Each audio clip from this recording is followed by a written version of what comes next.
Good evening, folks. I'm your moderator, Bob Hiss. It's Thursday, June 9 at 7:35. Having been informed by the clerk that we've achieved quorum, I'll call our annual town meeting for 2022 back to order. What I'd like to do first is by prior agreement, just get some logistics out of the way.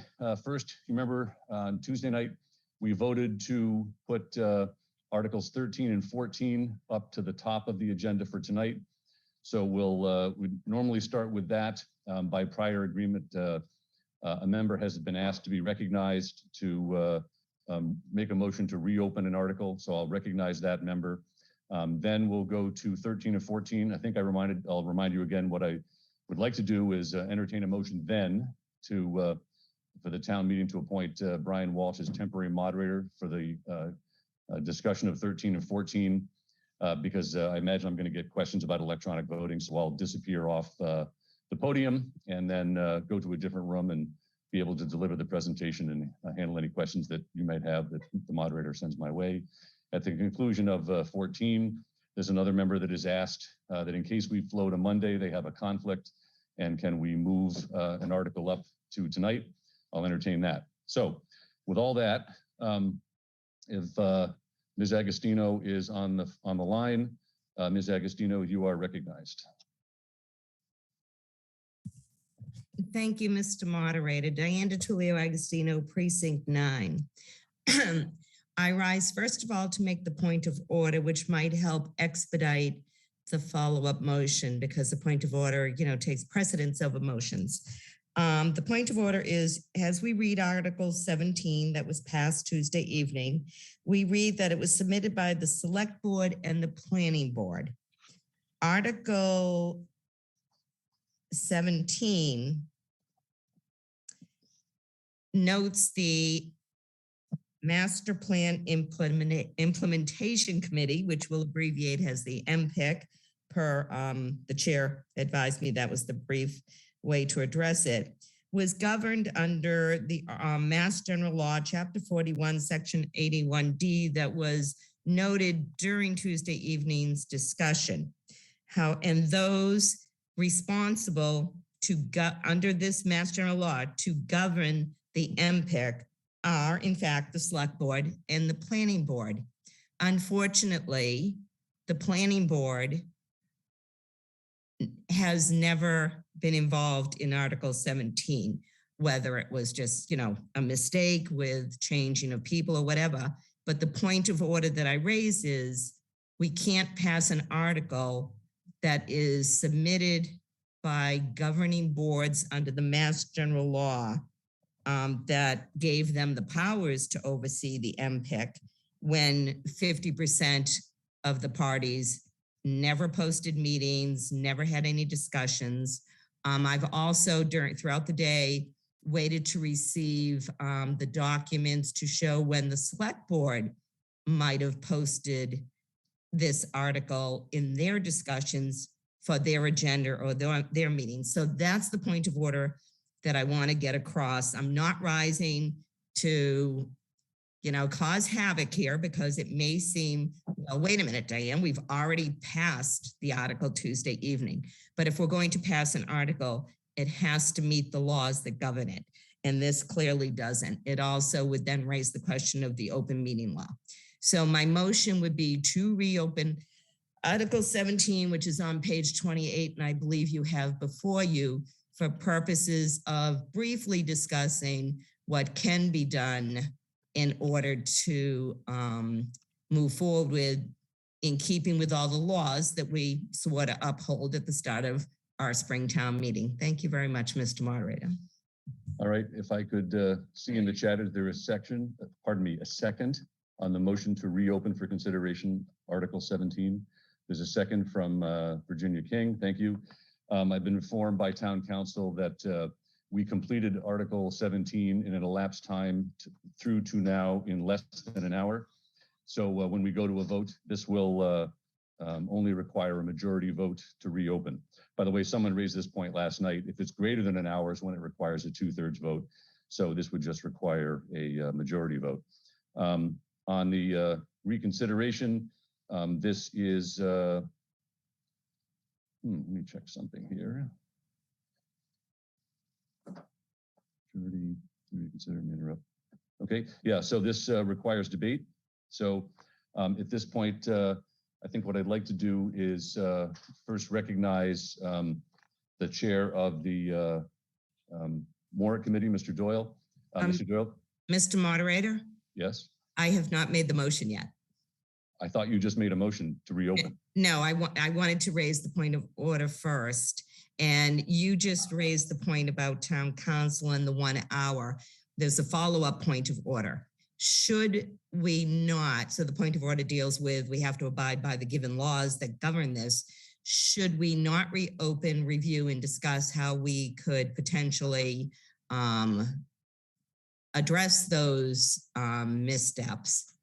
Can we please hear from town council as to, if the motion didn't carry to reopen, then what would happen with this article? Is this one of the articles that the town clerk has to submit to the municipal law unit of the Attorney General's office? And then I would make my motion based on the second. Ma'am, I think it's simpler because right now we're having a discussion absent any article here. You raise a point in order as a process question with the way the moderator's conducting the meeting.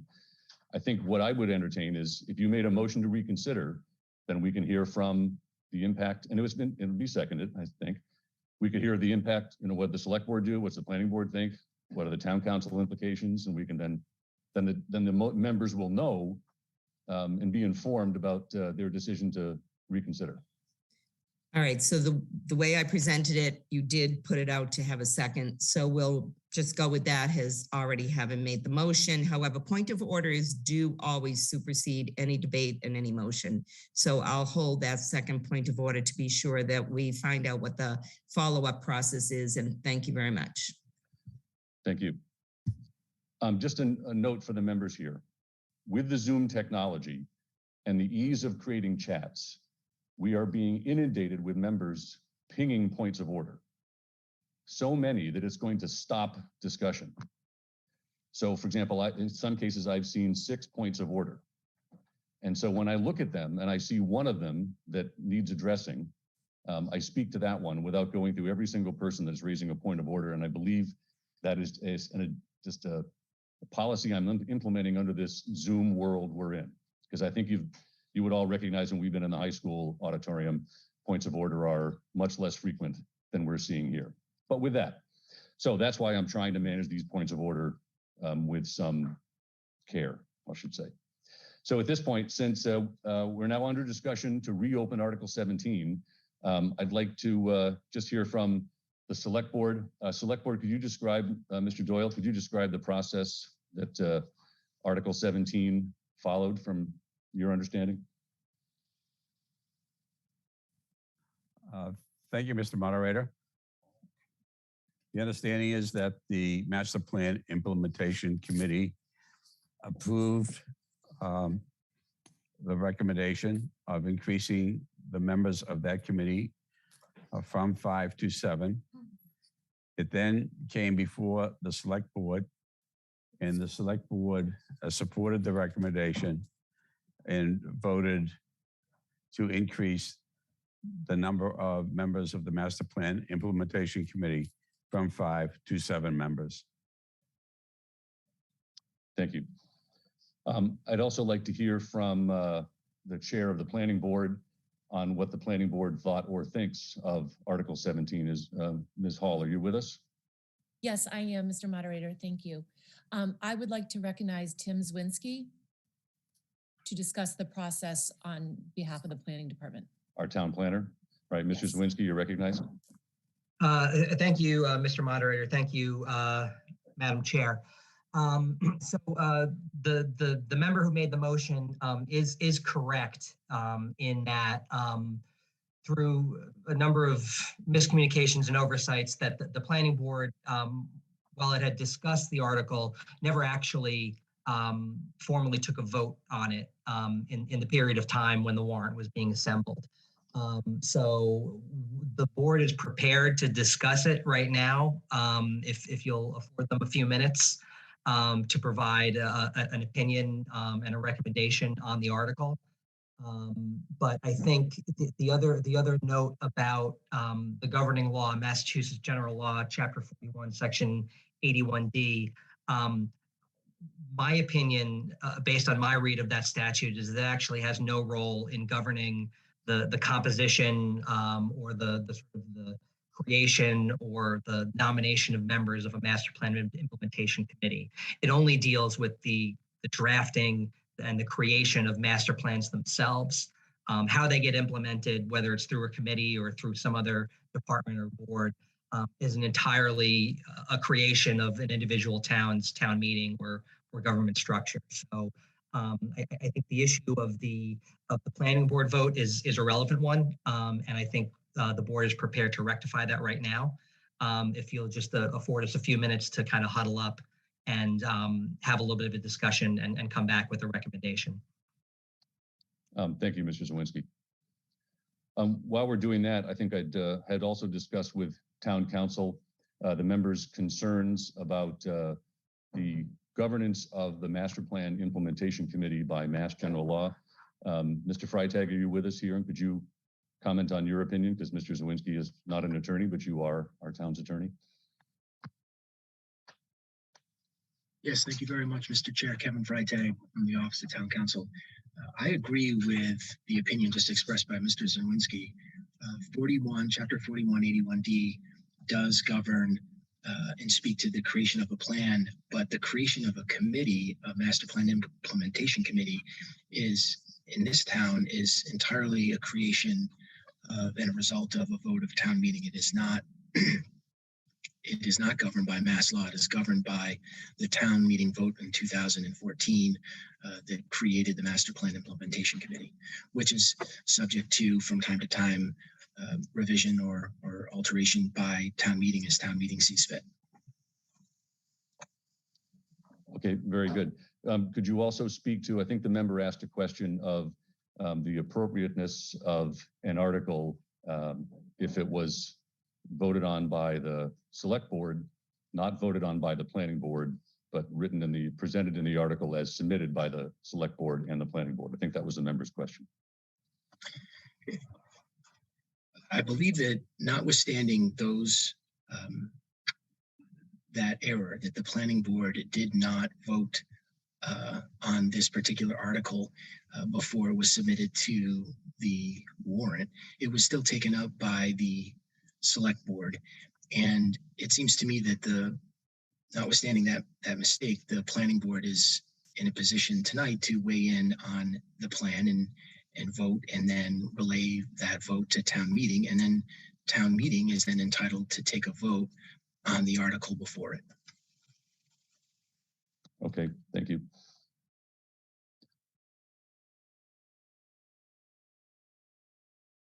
Does anyone wish to speak to this motion to reconsider Article 17? I see Ms. Agostino's hands are up, but no other hands. So with that, ma'am, I'll recognize you while we wait for the planning board. Ma'am, you're recognized.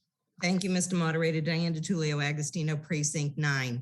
I misspoke when I was reading which of the governing parties or articles and laws govern this situation. And in fact, sorry, I should have raised my hand, but I did send you a note through the question and answers. In the 2014 town meeting article 13, the governance of the MPIC is in the hands of both the select board and the planning board, which is why we see Article 17 submitted by the select board and the planning board. However, under the open meeting laws, in all the minutes reviewed, and while I understand the town planner says that they discussed it at some point, the only documentation that is posted in the minutes approved regarding any discussion or any votes taken. So it's not just a matter of they discussed it and didn't take votes. It couldn't be located in any minutes as having even been discussed. They did locate, fortunately, they reached a former town employee to locate what the select board member referenced, that an article was sent to the select board And it was to increase, it was submitted by the MPIC, but to approve the increase in the number of members. An article submitted by a board or committee that doesn't govern it should not have been accepted by the selectmen. It should have been referred to the planning board to properly post a meeting for the residents of the town to know that they were going to discuss increasing it. So it's not just a matter of, oh, we can discuss it tonight, we can vote tonight. There are no agendas with the posting. There's no meetings with the posting. So the planning board would potentially be in violation. So I strongly noted that the select board said that after they received it, they approved it. They approved the article submitted by this MPIC to increase their size. I know in Tuesday night's discussion, it came up that, you've, as the moderator, have increased the size of some committees. The Commission on Disability, as an example, had submitted to the selectmen that we wanted to increase the size of the commission. And I can't thank people enough for volunteering so that we now have a full commission. And everyone, hopefully you realize you can use closed captioning to capture every word that's spoken tonight. But the Commission on Disability was able to do that without even going to town meeting because the governing Mass General Law allowed the select board to go to a maximum of 9. So as I pointed out in the beginning, we all take an oath of office to uphold both Mass General laws as well as our own articles.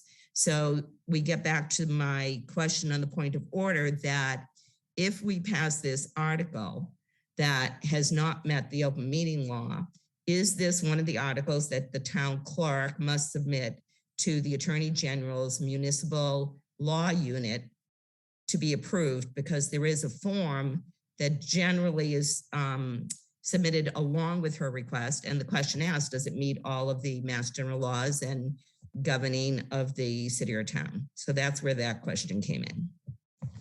Understood. So you have a question for the town clerk then? Correct. Okay, Madam Clerk, can you come answer the member's question?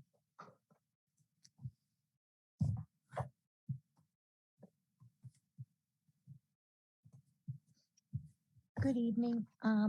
It does not get submitted to the Attorney General's office. Could you explain just why? Well, as town council had stated, that this is a bylaw of the town, does not need to go before the Attorney General's office. Thank you. Yep. Ma'am, you're still unmuted. Did you have a follow-up?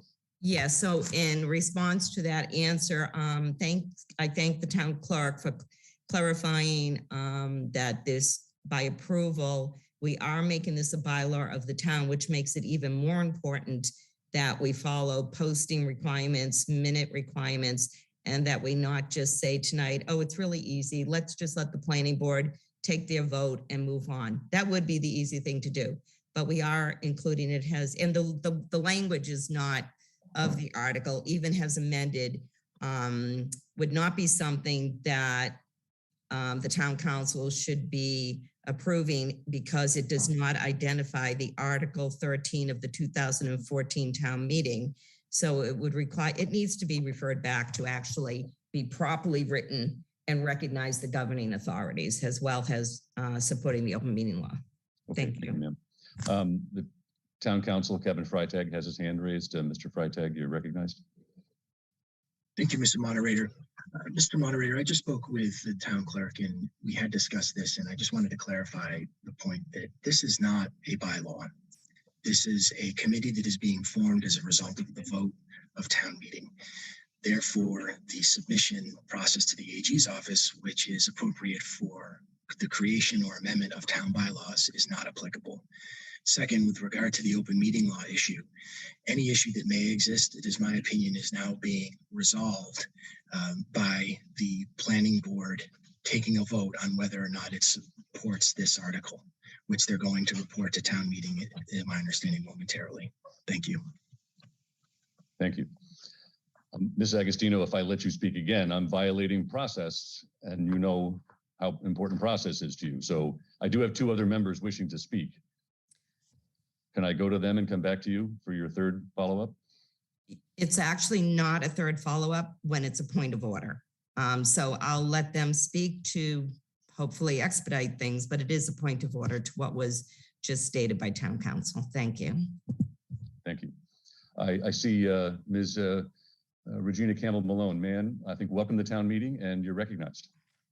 Thank you so much. I appreciate process like anyone. I'm just wondering if there's an easier, simpler way to perhaps resolve this by making a motion to have a friendly amendment, remove the planning board from the submission line. I'm not sure we can remove the submitting authority from a printed article. It's an interesting question. Because once the article is printed, the article is somewhat sacrosanct. We can, have amendments to its content, and I think town council did confirm that this this appointing authority was the select board and the planning board per a 2014 article. So I think it would be probably inappropriate to try to erase them, so to speak, from the submitting bodies for this Article 17 this year. Okay, thank you. You're welcome. Ms. Hall, are you prepared to reply back? Actually, no, sorry. Can you hear me? Sorry. Yes. Yes, thank you for Mr. Moderator. We were waiting and we were listening to the discussion. It was important that we heard all points being made. So we have not begun to deliberate, but we can do so quickly if we can, if conversation is completed. We just wanted to hear the full conversation. Okay, thank you. Mr. Freitag, while they're doing that, could you just remind the audience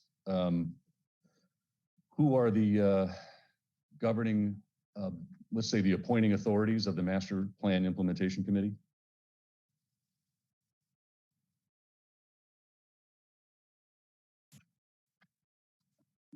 Thank you, Mr. Moderator. Kevin Freitag from the Office of Town Council.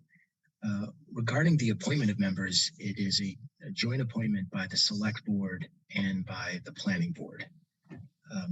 Regarding the submission question that is now being addressed, notwithstanding the Planning Board's current discussion, it seems to me that even if it was simply the Planning Board, the Select Board, which had submitted this article on its own, it would still be appropriate for it to be considered by town meeting this evening. I just wanted to point that out because I think that's important to realize that the Select Board controls the warrant. They put the articles on the warrant with the exception of citizens petitions. And so therefore it's properly being considered by town meeting, even if there was an issue regarding the process the planning board undertook regarding this particular article. Thank you.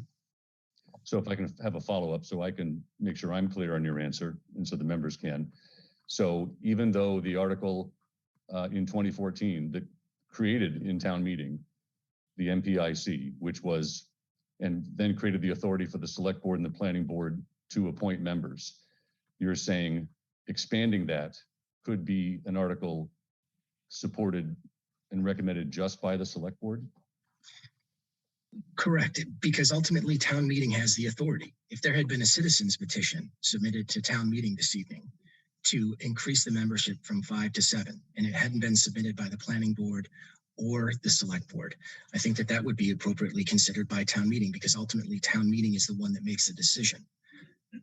The question of who's asking the question to town meeting can be answered a number of different ways. Ultimately, the authority rests with town meeting regarding what is to happen, whether the MPIC was to be created in the first instance, and whether its membership should be expanded from 5 to 7. That authority rests solely with town meeting. Okay, understood. Thank you. Why don't we pause a minute? Because I think I see no other hands raised. I think the last item we're waiting for is the opinion of the planning board on this Article 17. With no other hands, I do see Ms. Agostino. Ma'am, you're recognized.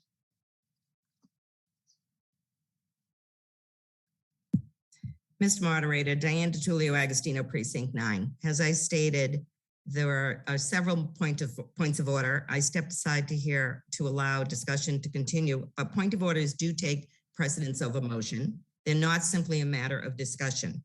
The initial speaker to this motion was the chair of the select board, who stated that they received, and this relates to what town council was just stating, has a point of order, that they received from the MPIC a submission for an article, and that it went to the select board and they approved it. So the select board did not post in their agenda, nor did they have any minutes where it was discussed for residents under the open meeting law to know that they, the select board, were having the discussion in addition to the planning board. And I will read you what was submitted because the town planner fortunately was able to obtain it. And this is why immediately upon reading the initial language in this article, it jumped out as being not substantive to meet your basic point of order of having an article that is clear and concise for the town. So the article read, the submission, Article XX authorizes a 7-member master plan implementation committee. And I will add that the office of the select board could not submit or provide either this, which was submitted and which was voted on, or Article 17 has written in the warrant. To see if the town will vote to authorize the select board and the planning board to appoint no more than 2 additional master plan implementation committee members for the purpose of reviewing the implementation plan within the town's master plan, established under Mass General Laws, Chapter 41, Section 81D, to change from a member committee to a 7-member committee, and to recommend to the planning board and the select board the actions necessary to implement the master plan approved with amendments and accepted by the planning board June 25th, 2015, including timing, resources, and responsibilities. Said committee was expected to report to the planning board and the select board annually. Said committee shall consist of 7 members to be appointed jointly by the planning board and the select board for terms that are renewed annually. 1 member shall be a member of the planning board or its designee, and a 2nd member shall be a member of the board of selectmen or its designee. The other members shall have expertise in planning, architecture, economic development, landscape architecture, real estate, or other relevant fields, and to act on anything thereto submitted by the master plan implementation committee. So the point in raising this point of order again, which was also raised the other night, this is what was submitted to the select board. It has not been located that this language was reviewed, discussed, posted, approved in any final format. And you will note, I'm sure the town council picked up, that they did not reference the 2014 Article 13, under which this amendment would want to be made. That they are once again referring back to the same way I did in the beginning, mistakenly referring to the Mass General Law, which really just governs the whole master plan. So the points of order are factual. No one could provide the article has submitted. The only minutes that were provided from the select board showed that the title of the article to increase the MPIC were put onto the warrant. It did not say that the select board submitted the article. So you know, when you're talking about, and well, it might be easy to say, well, let's, make an amendment and remove one of the committees. The authority, as it was just read here, lies from the 2014 article. It lies in the hands of both the select board and the planning board. And as we discussed the other night, the question was raised, well, who's going to make the appointments and what kind of appointments might be made? Ma'am? This submission that was voted on has an article from them, was not in good order because it was not written by the governing authority.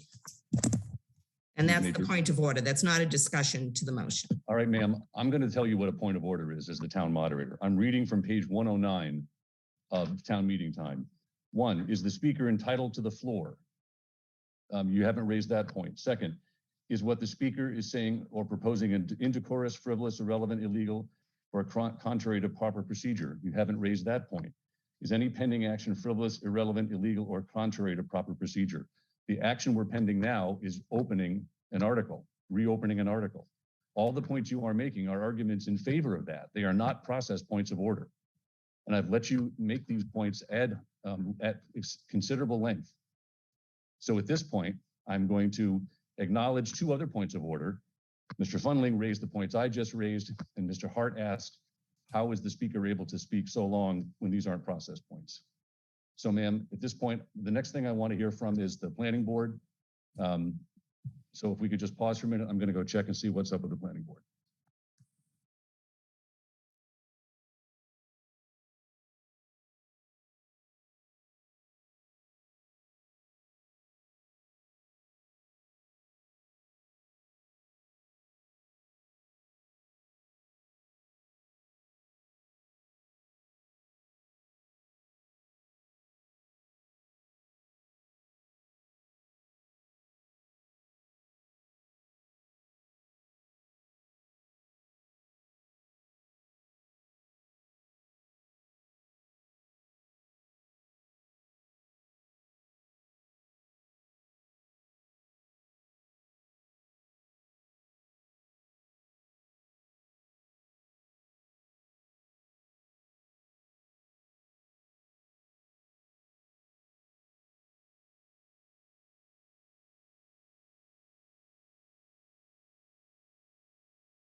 I just checked with the planning board. They're almost done. Meanwhile, another hand is raised. Mr. McLean, you're recognized, sir.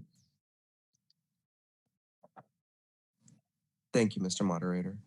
I was hoping that town council could weigh in on whether or not it's relevant that any of the items of concern that have been raised about the validity of open meeting law procedures being followed or votes being taken prior to town meetings vote the other night are actually relevant.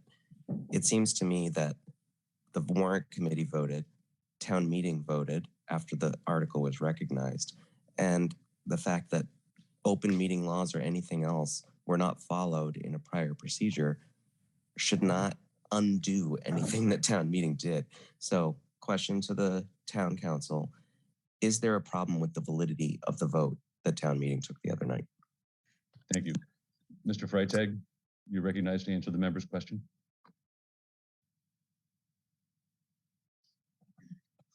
Thank you, Mr. Moderator.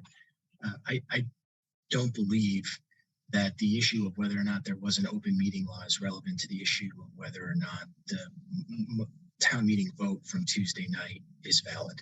I think that they're separate. I think that the issue is perhaps relevant to the motion to reconsider that has been proposed, but ultimately I don't think that the concern about an open meeting law violation is relevant to whether or not the town meeting vote itself is in fact valid. Thank you.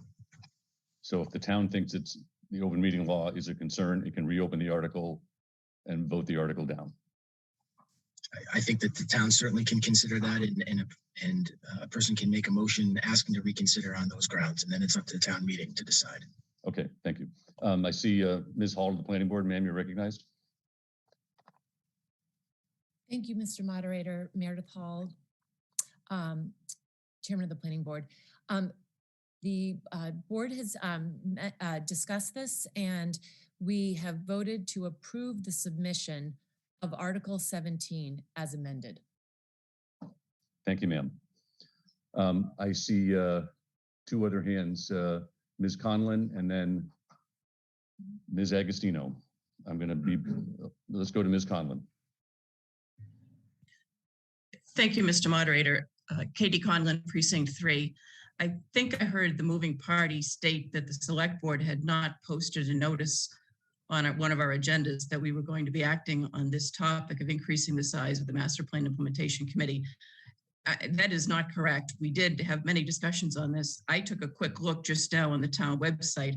The select board's January 12th, 2022 agenda includes item 8A Romanet 7, which includes an article to increase the size of the Master Plan Implementation Committee.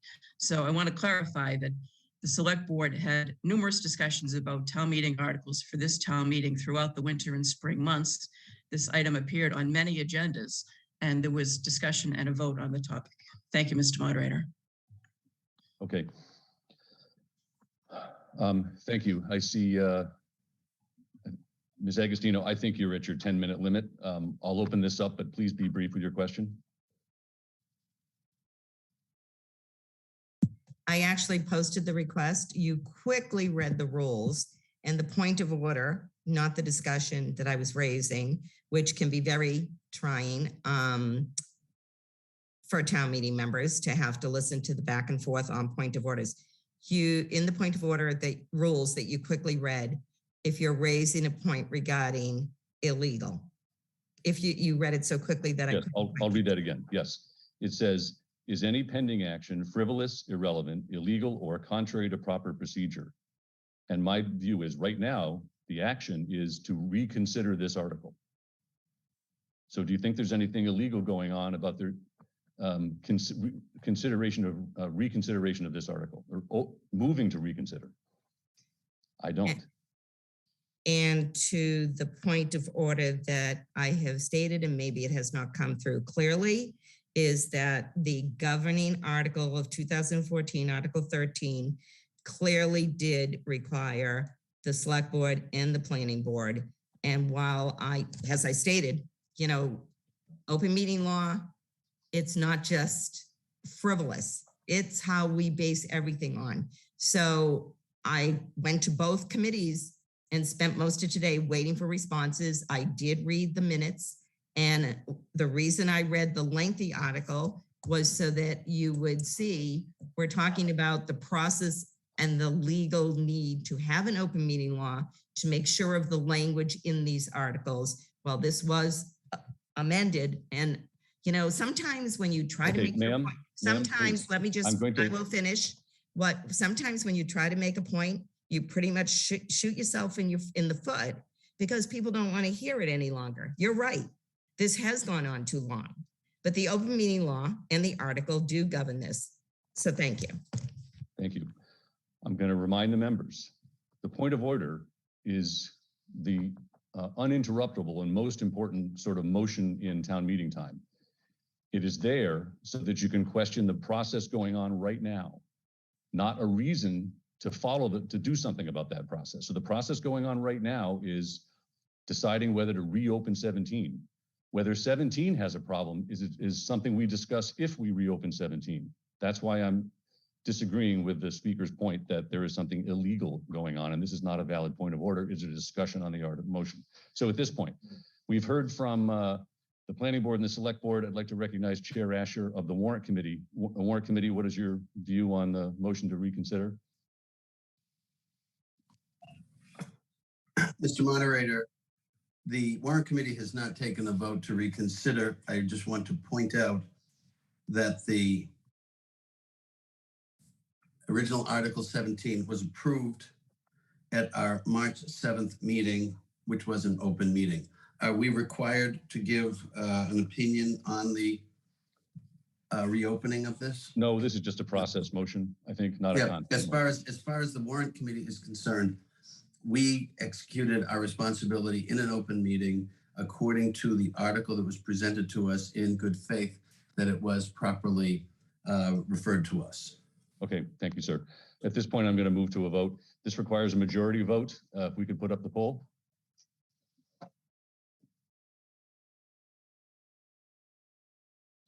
All those in favor, by the way, we are voting on the motion to reconsider 17. That's all at this point.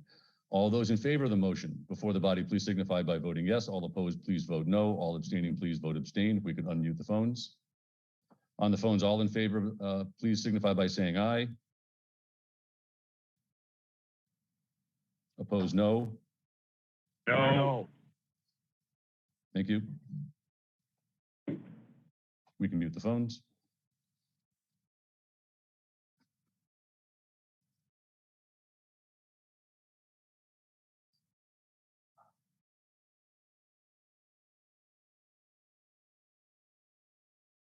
Can we put up the poll results?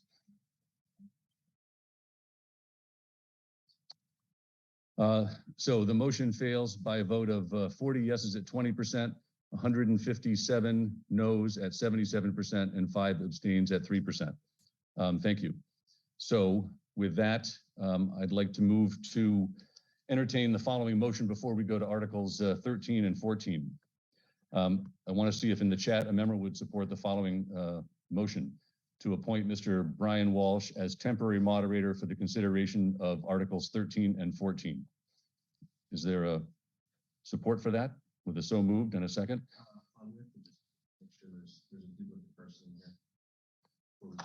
Okay, thank you.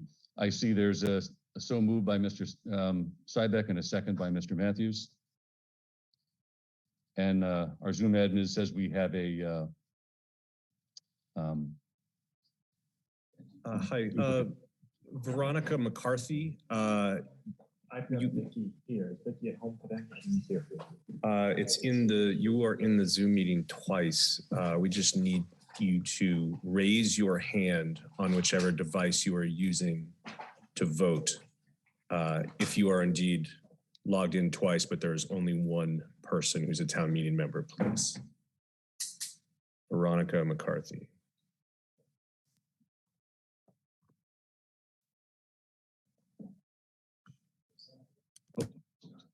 Gone? Okay. All right, problem solved. Is there any discussion on this motion? Seeing none, we'll go to a vote.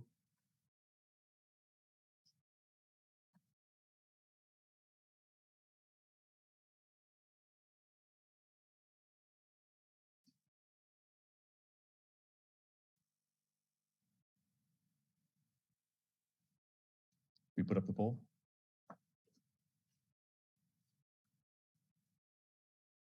All those in favor of the motion before the body, please signify by voting yes. All opposed, please vote no. All abstaining, please vote abstain. We can unmute the phones. On the phones, all in favor, please signify by saying aye. Aye. Opposed, no. No. Very good. Let me know we have the votes. We can close the poll.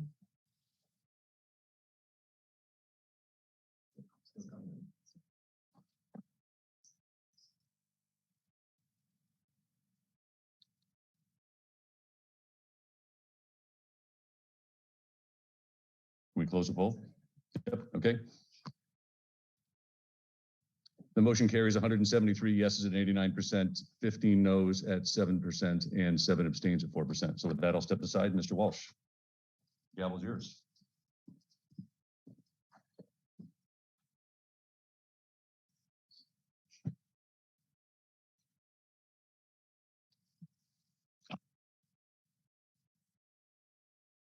Thank you, Mr. Moderator. Brian Walsh, Town Meeting member from Precinct 8, and now your temporary moderator. And I will tell you, it's a pleasure to have this opportunity. So, as Town Meeting knows, we're actually going to consider Articles 13 and 14. And Article 13 is to see if the town will vote to appropriate a sum of money for the purchase or lease of electronic voting equipment for the use at town meeting and determine how said sum will be raised and expended and to act on anything related thereto. It was submitted by the Select Board and it is recommended that the town vote to appropriate $30,000 from funds certified by the Department of Revenue as free cash for the purchase or lease of electronic voting equipment for use at town meeting. Does anyone wish to speak to this motion?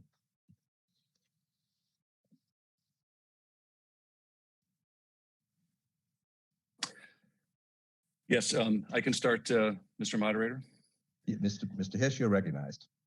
Yes, thank you. Bob Hiss, town meeting member, due to being a town moderator. If we could put up the presentation, or warrant committee clerk, please.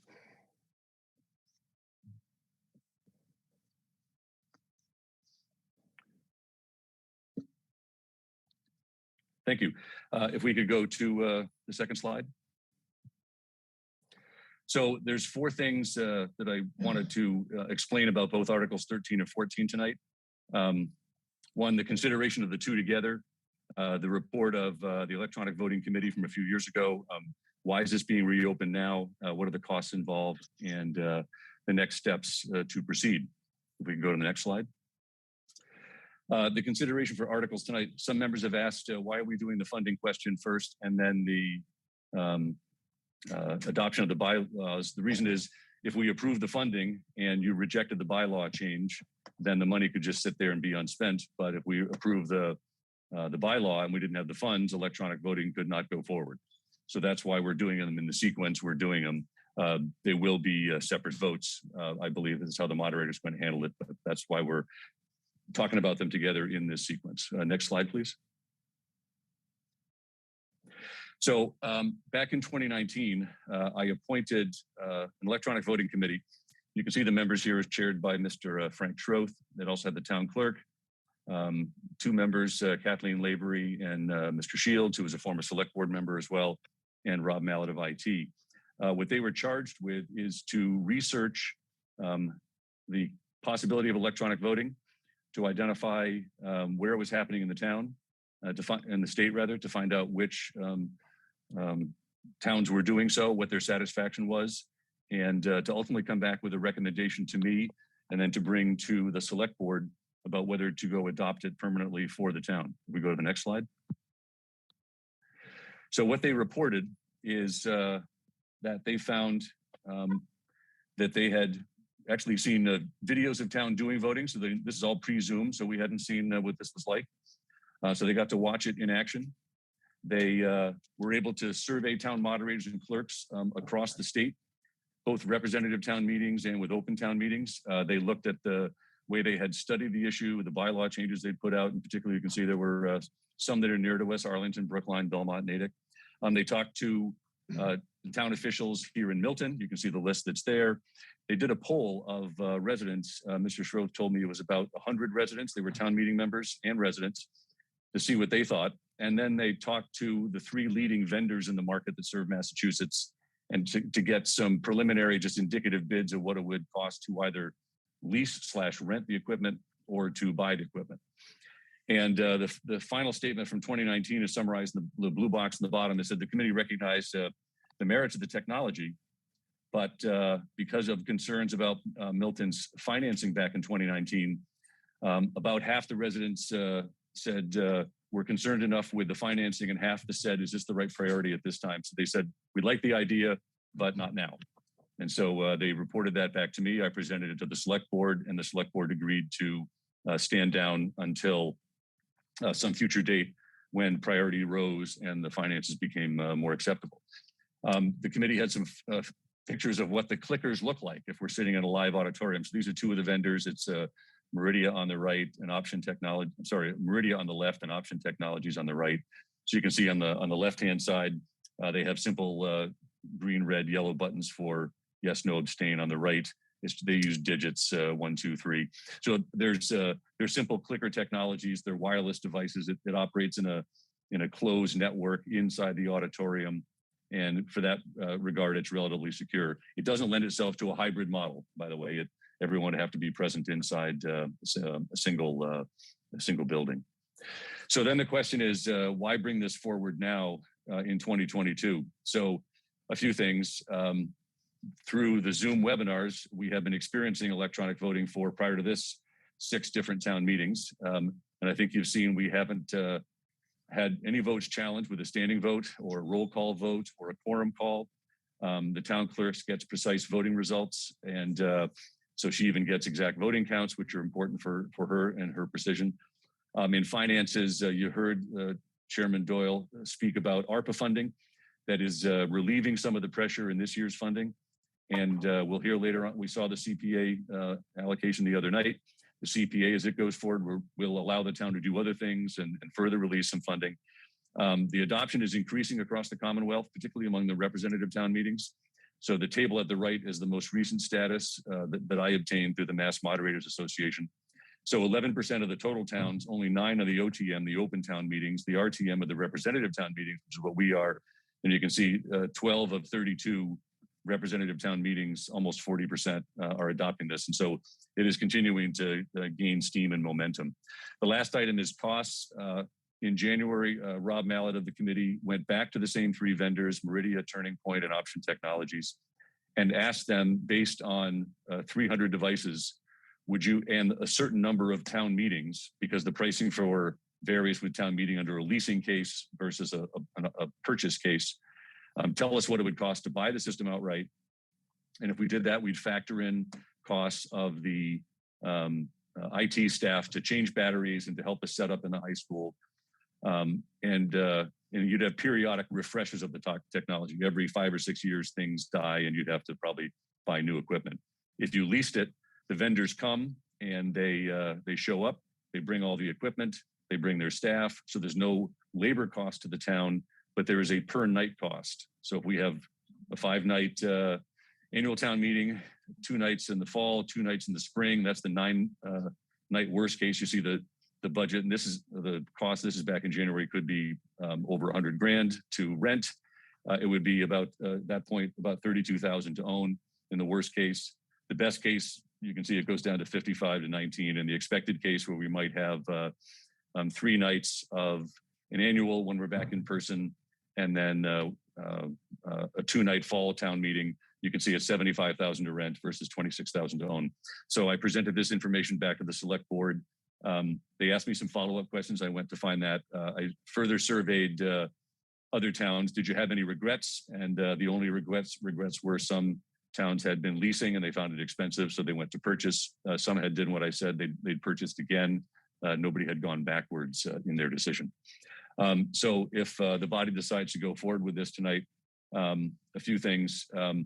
The top, we'd have to reconvene the committee and make vendor procurement adoption decisions. And they would do so following the procurement guidelines of the town. You can see on the left the penetration of the various vendors across the town. The leading ones are Meridia, that has about 3, Option Technologies with 11, and Turning Technologies with 12. There's some others where the towns didn't respond, but these are some of the leading vendors. You can see there's more purchase than lease amongst the various towns. So more teams are buying, more towns are buying than otherwise. I would reconstitute the committee to help with the purchase decision. They would get updated proposals from the various vendors, do the typical things we do, demo, reference check, they select, negotiate, procure, following all the town practices. And then we would run a test vote at the next town. So with that, Mr. Moderator, those are my prepared remarks. Thank you, Mr. Hiss. Does anyone else wish to speak to this motion?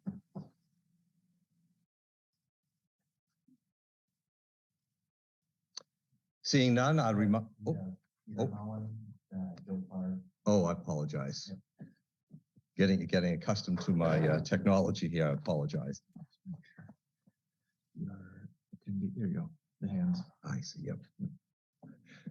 I see Peter Mullen. You wish to be recognized?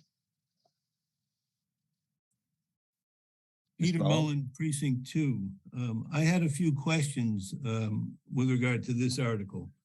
Who would end up making the decision as to what technology to purchase? That's one question. The second question is, as I understand the technology, each member would be issued a device when they come to town meeting. And they'd have the device that night, they'd be able to use it to vote. And then they'd turn it in at the end of the evening, and it would get issued to, again, the following evening if the meeting went 2 nights or 3 nights, however many it was. I'd be interested in knowing what the town clerk's view is with regard to that process, whether her office is going to be the ones issuing the devices, and whether they think it'll create problems for the beginning of town meeting. One of the problems I've had with regard to the Zoom meetings is when the tabulation comes up, I vote, but I don't know how my vote is being recorded. I know that in some of the electronic voting systems, there's a display board with people's names up, and a member can see how they vote on the board at the front of the hall. If they're voting yes, it's usually a green light, and if they're voting no, it's usually a red light.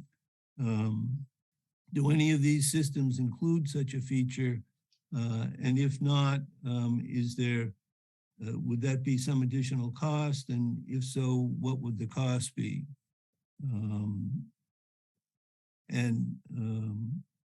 All right. I'm sorry. Is that that's actually three questions, Mr. Mullen? Yes. Okay, thank you. So Mr. Mullen's first question was, who will make the decision on which technology to purchase if the decision is positive tonight? I believe in the presentation I heard from Mr. Hiss, he mentioned he would go back to that committee. But Mr. Hiss, I'd recognize you for response to that question. Yes, I'd recommend that ultimately this is an executive body decision of making a procurement. The moderator's not empowered to buy anything. So I think the chief procurement officer should come back with a recommendation as informed by the electronic voting committee and recommend to the select board the vendor to purchase. Okay, thank you, Mr. Hiss. Mr. Mullen, the second question, as I understand it, was each member would get issued this electronic device for example, let's say the first night of town meeting. And the question is, do you turn it in at the night's end and get issued another one on the second night? Yes, that's the way this works in all the towns. So the devices are controlled by either the vendor on a rental model or by the town under an ownership model. So yes, there would be a check-in procedure because they want to assign a specific device to a specific person, which probably gets to Mr. Mullen's third question.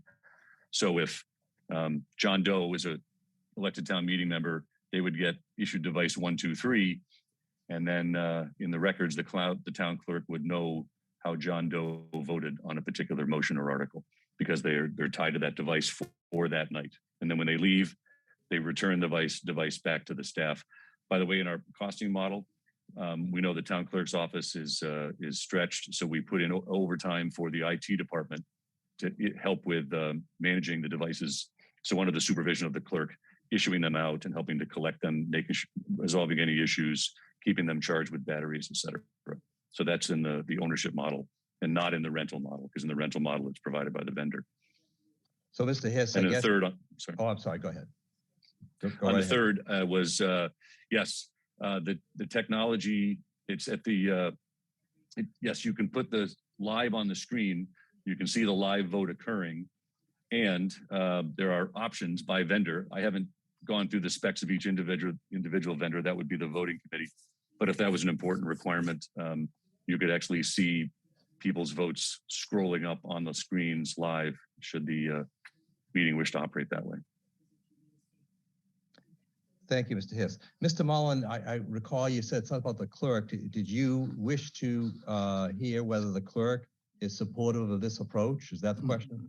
I assume that she was going to be issuing the devices. So I think it would be helpful to hear from her. Okay, thank you. Ms. Galvin? Thank you, Susie Galvin, town clerk. Mr. Mullen, thank you for your question and your thoughtfulness of my department. I can't do it. Sorry, can you hear me better now? That's better, yeah. I'm sorry, I didn't have my speaker close enough. So thank you, Mr. Mullen, for your question. In the proposal from the EV department, we did think of the added resources, and it will be a shared responsibility between IT and my department. And I think that we would be able to handle it and work out a mechanism that would be beneficial for both town meeting members, my staff, and the IT department. I hope Thank that you. answers your question. Thank you. Mr. Mullen, are you all set, or did you wish to follow up?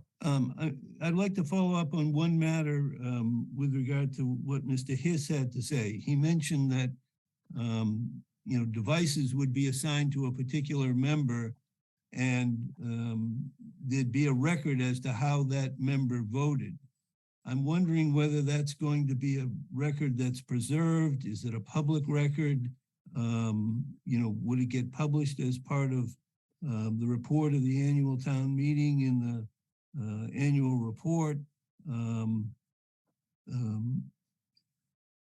wonder if any of those questions have been addressed.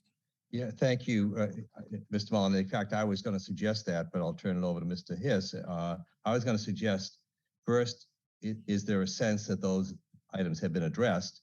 And secondly, if they have, how were they addressed? So Mr. Hiss, you're recognized. Yeah, the detailed, let's call it user procedures for the town meeting, I think are still things to be worked out based on the vendor that's selected.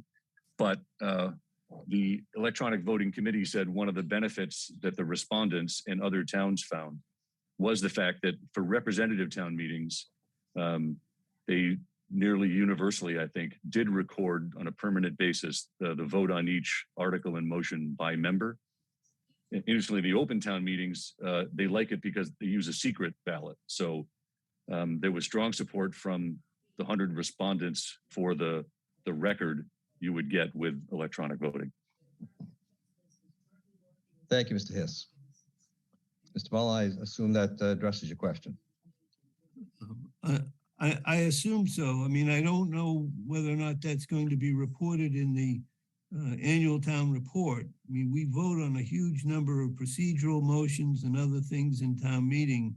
It seems like there'd be a huge increase in the size of the annual report. Mr. Hiss, I suspect that a decision like that probably has not been made. And Mr. Mullen's observation, a very wise one, would certainly be taken under consideration when those decisions are made. That would be my advice. For example, it's up to the executive branch of the town to produce that report and decide what goes in it. I think that would be largely up to them whether they wanted to produce that kind of volume or have it available upon demand, or perhaps put it on the town website where it costs nothing extra to go post. Mr. Moderator, if I could, one other question. So, Mr. Mullen, I'll entertain one more question, but I'd like to point out we have a number of other speakers waiting, so I'd like to move on. Perhaps state your question quickly. In the recommendation authorizes either the lease or the purchase. I know the recommendation is to do a purchase, but I'd like the actual recommendation that we're voting on would authorize either one. At the dollar amounts, yes, thank you, Mr. Moderator. At the dollar amounts, the 30,000 would only be sufficient for a purchase. It wouldn't be sufficient for, or I should restate, it would be sufficient for the purchase for 5 years or the lease for 1 year. So, Mr. Hiss, is it your belief that because this is going to go back to a committee and decisions will then be made, that the flexibility of either purchase or lease should remain here in the recommendation?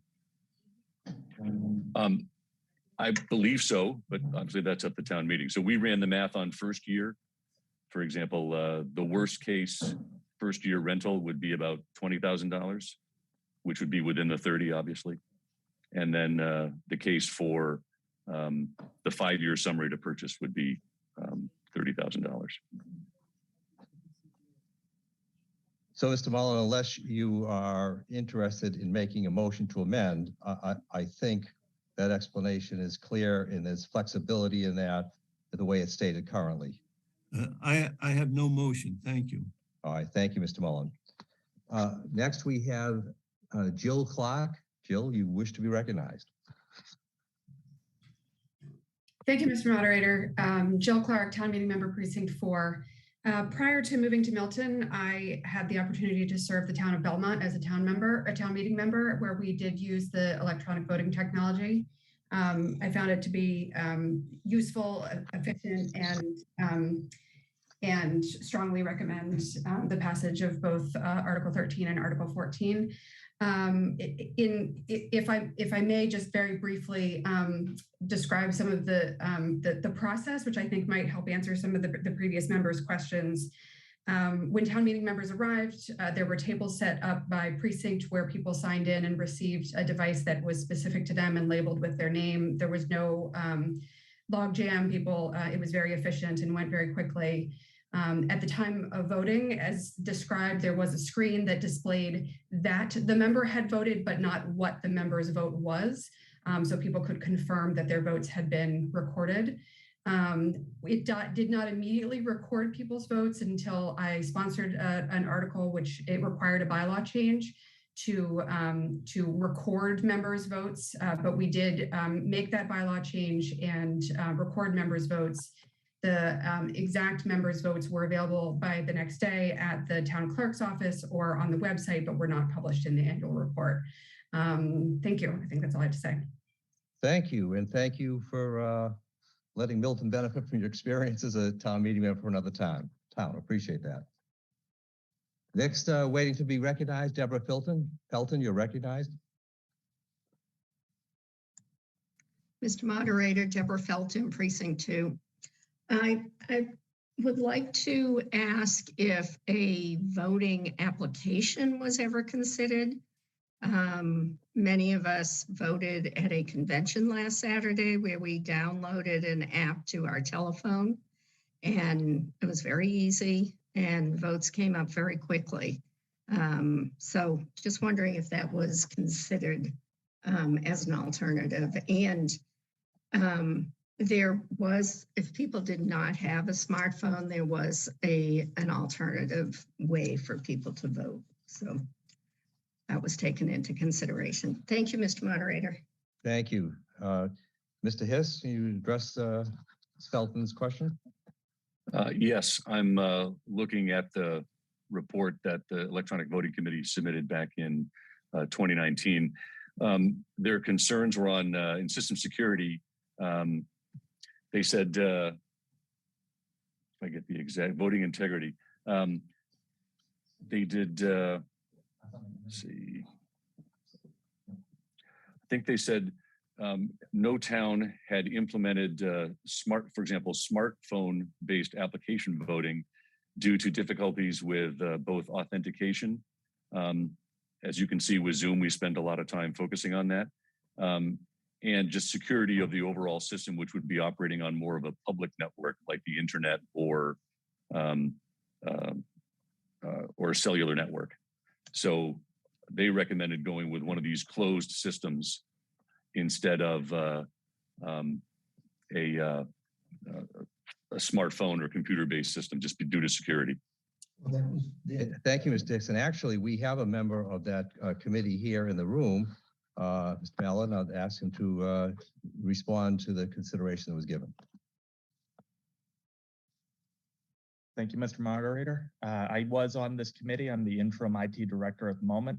The biggest security problem we saw was if it was an app and someone sent it to a friend outside the committee or just anyone who was not allowed to vote, then we're representing a town meeting and we can't afford that risk. So we used the enclosed system where it had to be handheld devices, the single common where everyone's on the same playing field. So we couldn't use smartphones. We couldn't start mixing and matching a smartphone with a clicker because we couldn't risk an app or just a link being used outside of the town. And for those members who don't know, if you just state your name. Robert Mallett. Thank you.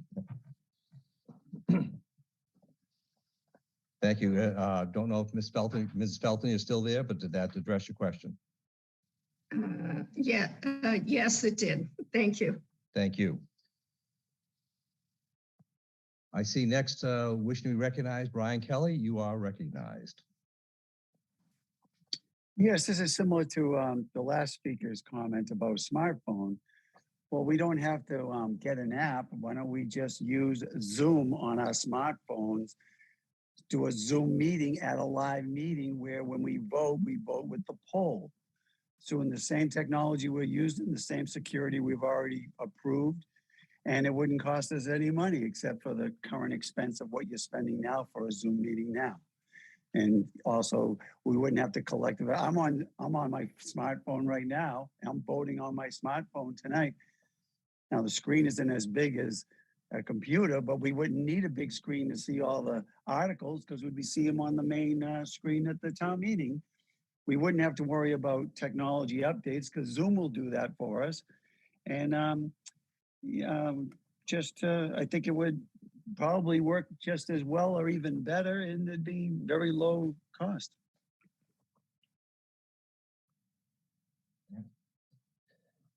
Yeah, I'd recognize our previous speaker to address the question. Rob Mallett.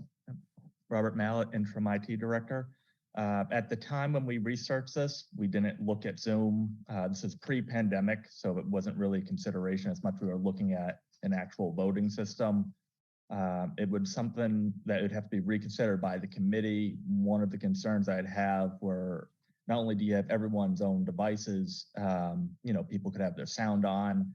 Then you get to the point, what if someone didn't have a smartphone, would be buying tablets for the difference, and a tablet's going to cost a lot more than a clicker. It could be considered by the committee when they eventually reconvene, if this is approved. But at the time, this was not looked into to use Zoom as the voting platform. Thank you, Mr. Mallett. Mr. Kelly, did you wish a follow-up? I would just ask that the committee consider looking at Zoom now because we've already proven that it works and it might be the best of both worlds. So that's all. I'd just like them to consider that. Very good, Mr. Kelly. Thank you.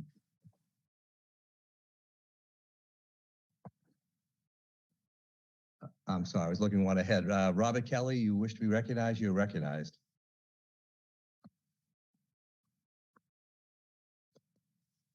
Can you hear me, Mr. Moderator? Yes, I can. All right, thank you, sir. Bob Kelly, member, Precinct 7. It sounds as though this cake may be already baked, but I would urge members to vote no.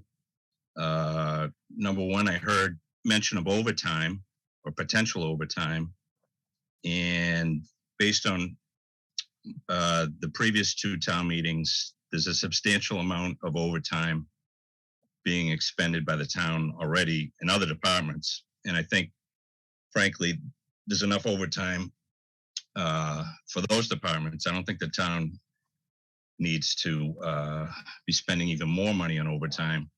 Also, if this is approved, I think you're potentially looking at Pandora's box. We don't know what kind of issues may arise down the road. And I think one potential issue, if this is approved, is we could have longer meetings if we have all this voting. And I think everybody would agree we don't need longer meetings. They're far long enough presently. So, Mr. Kelly, if I could, and I yes. only do this for health and clarity, Mm-hmm. I would think the assumption is it's not going to be more votes. It's just a change in the way the votes are taken. Right, but we have, I've been a member for about a decade. We've never even come close to a roll call vote. So,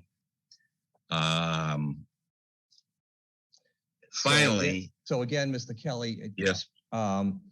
I believe, and I'll ask Mr. Hiss to listen carefully to me and correct me if I'm wrong, but I believe it would still be a question put before the body. Everyone would have their electronic device, and they would respond yes or no or abstain, and it would be treated just as that as the initial vote with the tally. Mr. Hiss, is that a correct interpretation, and would that not require more voting? If I understand your question, are you saying how would the electronic voting work on each article? Yeah, so the question, the town meeting member is suggesting, Mr. Kelly, that perhaps using electronic devices would result in more voting because he's thinking that, most of our votes now are not requiring a standing vote or even, roll call vote. And so consequently, the assumption is that this is more voting. My interpretation, and this is where I want to make sure that I'm not providing inaccurate information, is the same motion for vote would be made to the body and they would vote that one time and the tally would then just be given. So it wouldn't be like it's an automatic move to a standing, similar to a standing vote or similar to a roll call. Yes, what other towns have done is first, they, in terms of duration of the vote, they limit it to 30 seconds. And at the end of 30 seconds, the moderator closes the voting and they present it. Because they can put the results up, when we have a voice vote, 7 can stand and question the moderator's opinion of the voice vote.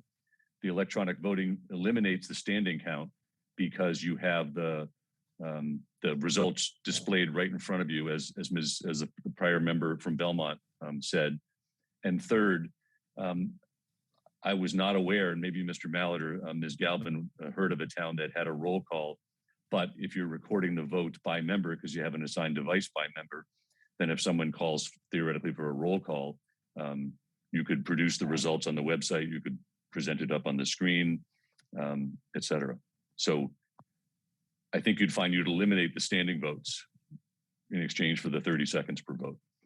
Thank you, Mr. Hiss. Mr. Kelly, I hope you realize my interjection was only in the attempt to help for clarification. Do you have a follow-up?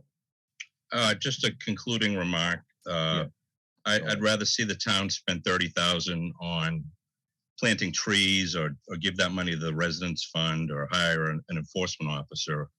I don't think this is money well spent. Thank you. Thank you, Mr. Kelly. Appreciate it. Stephen Kelleher, you are recognized. Thank you, Mr. Moderator. Steve Kelleher, Precinct 8. I'd like to propose an amendment to this article. I agree with the previous speaker regarding convention this past weekend. Many of town meeting members attended it. It was a convention with over 4,000 delegates that voted electronically. What I'd like to propose, I feel this language is limiting. So what I'd like to propose is after the word equipment, adding or iPhone application. Okay. That way it opens it up. I feel this language is very limiting. And I think another speaker also spoke about whether it's Zoom or other applications, having that ability to look at other options. Okay, Mr. Kelleher, and we have to be careful that we get precise language. You're essentially, and this is for the whole body, you're making a motion to amend. Ultimately, it'll have to be seconded, but just hold that thought for a minute. You're saying that after the word electronic, you want a comma, and would you precisely say how that phrase said? Or iPhone application. I believe it was after the word equipment. Well, can I suggest when you say or iPhone app, you might want to say smartphone application. There's certainly a number of people that have Android-based smartphone. Sure. Yeah. Okay, sure. so or a smartphone application. Sure, that sounds great. And then after that phrase, or smartphone application, and the comma again, voting equipment for use at town meeting. Correct. So we have a motion to amend. It will require a second, but if you'll give the moderator a minute, there's a clarification I have to make on a procedural issue. Hold on. Do we need to clarify that now? So it's my understanding we have a question about clarifying who's on a particular phone. Sir, do you want to? Hello, the phone in town meeting member whose phone number ends in 019. Could you please identify yourself?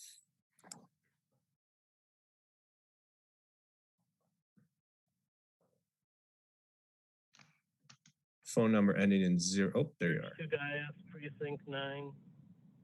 I'm sorry, could you repeat that? Sorry, could you repeat that one more time? Precinct 9. George Tugayas, precinct 9. Thank you very much. Very good, Mr. Welcome. The guys. Okay, so everyone, we have a motion to amend. in the amendment again is after the word electronic to say or smartphone application. We need a second in order to move further in this. Does anyone second that motion?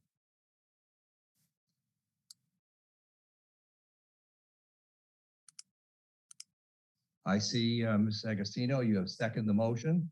So now for the benefit of the body, we are now considering not the entire recommendation, but just the motion to amend. Does anyone wish to speak to the motion to amend?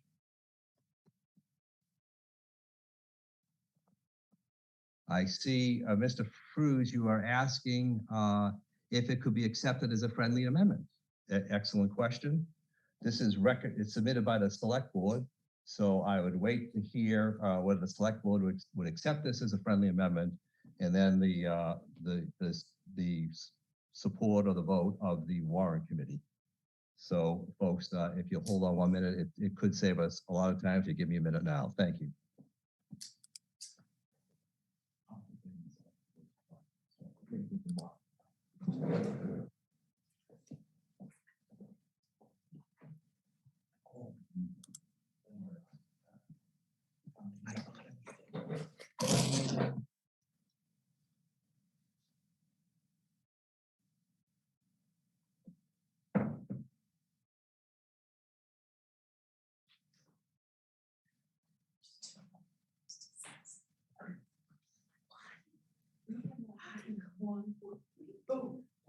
Beginning of next summer. We're here till next Thursday. Oh, 100%. We haven't done schools. We haven't done the schools. Yeah. Is this the 42 bucks?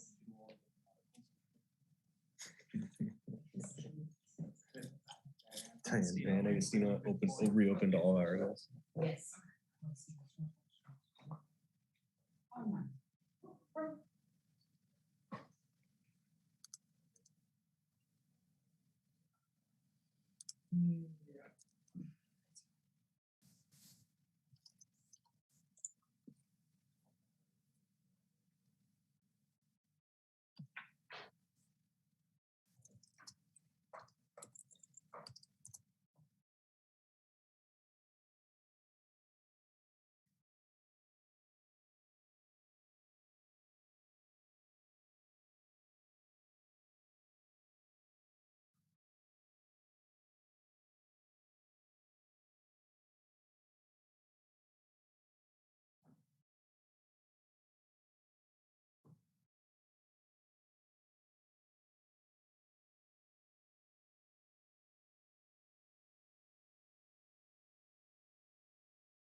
Awesome. Thank you all. Mr. Kelleher, I went to find see if the select board would support or what the position was on your motion to amend. And they have actually suggested they think something that would be clearer, more helpful than your change. And they want to see if you would be comfortable with that. So they're suggesting, and let me get the exact, after the word electronic equipment, instead of saying, I apologize, let me get back specifically to it.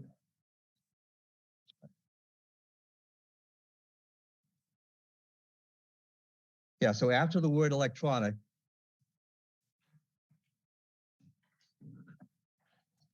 they're suggesting just add hardware or software in voting equipment for the use of town meetings. So change your suggestion of or smartphone application to hardware or software, which they felt would be more general and probably more advantageous. Mr. Kelleher, how would you feel about that? Mr. Moderator, I agree with that because again, that provides more options. So I like that idea.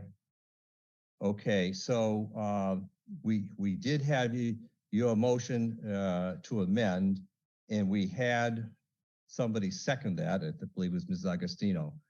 Mrs. Agostino, are you comfortable with the change?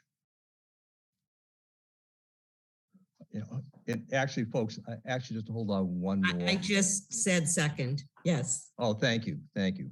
Could you hold on just one more minute?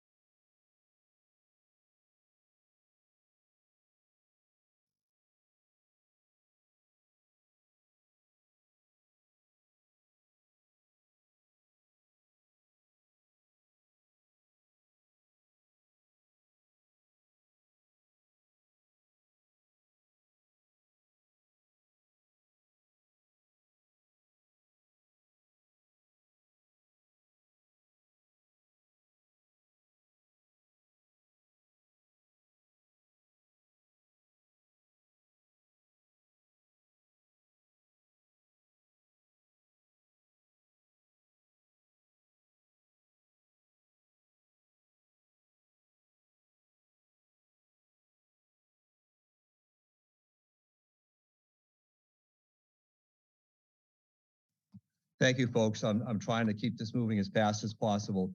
What I just went and clarified, it's been the practice at this town meeting that if a motion to amend is made and seconded but hasn't been debated in the original requester has agreed to a change and the person that second has agreed to that change, that we can in fact entertain that motion without having to satisfy the first motion to amend. So the motion before the body is to add the word hardware or software after the word electronic in the recommendation.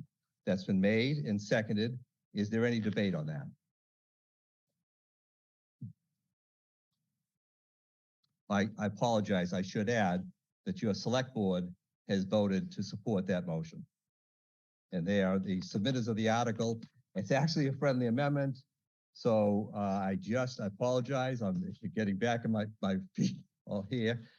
We just need now, we don't have to take a full vote. Thanks to Mr. Fruz's recommendation.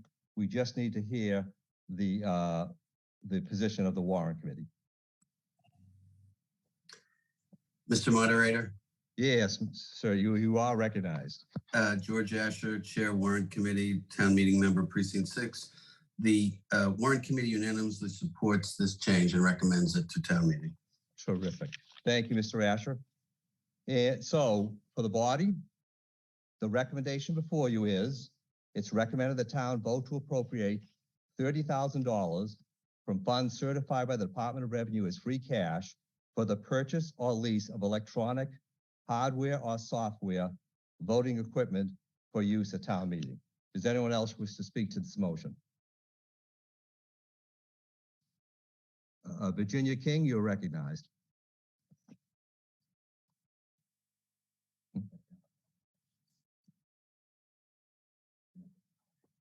Oh.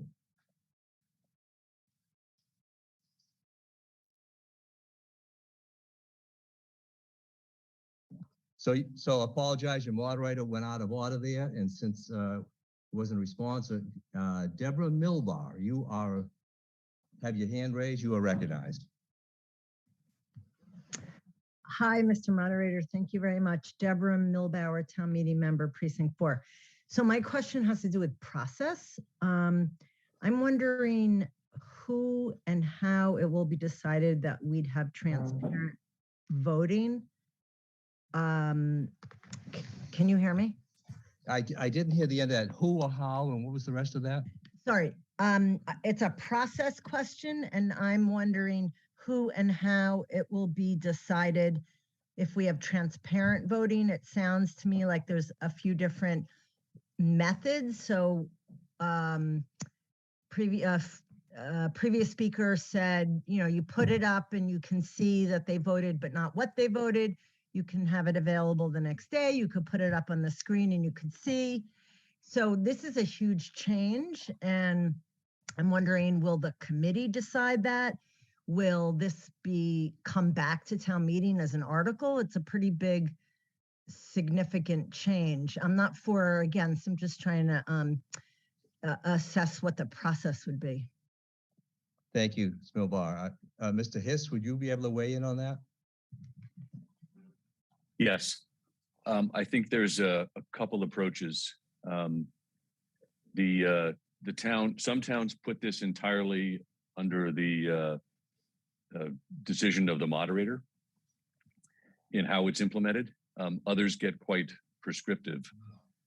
And so it could be the electronic voting committee comes back and recommends, let's call it a full procedure, and brings that back to the town or to town meeting to adopt as a rule.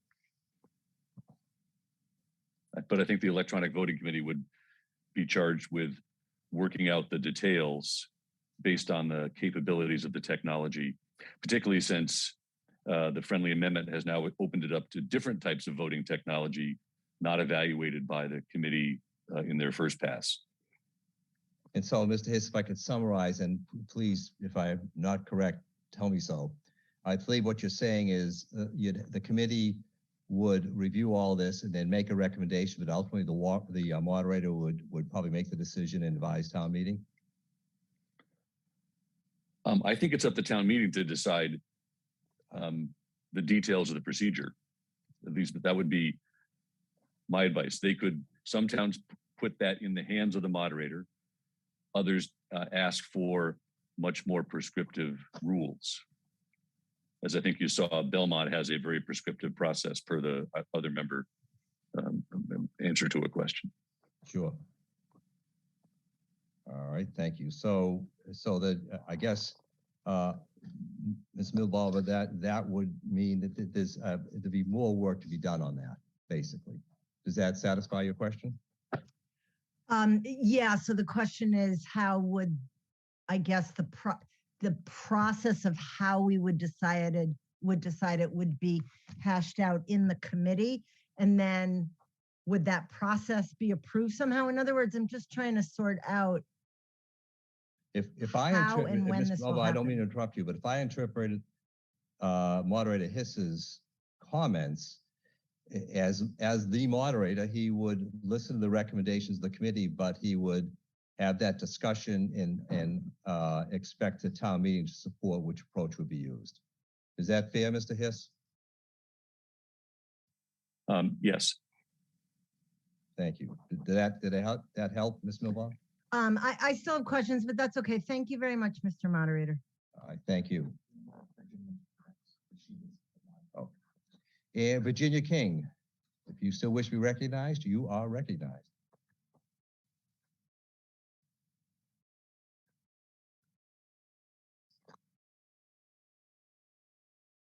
All right, I'll assume not. Leroy Walker, you are recognized.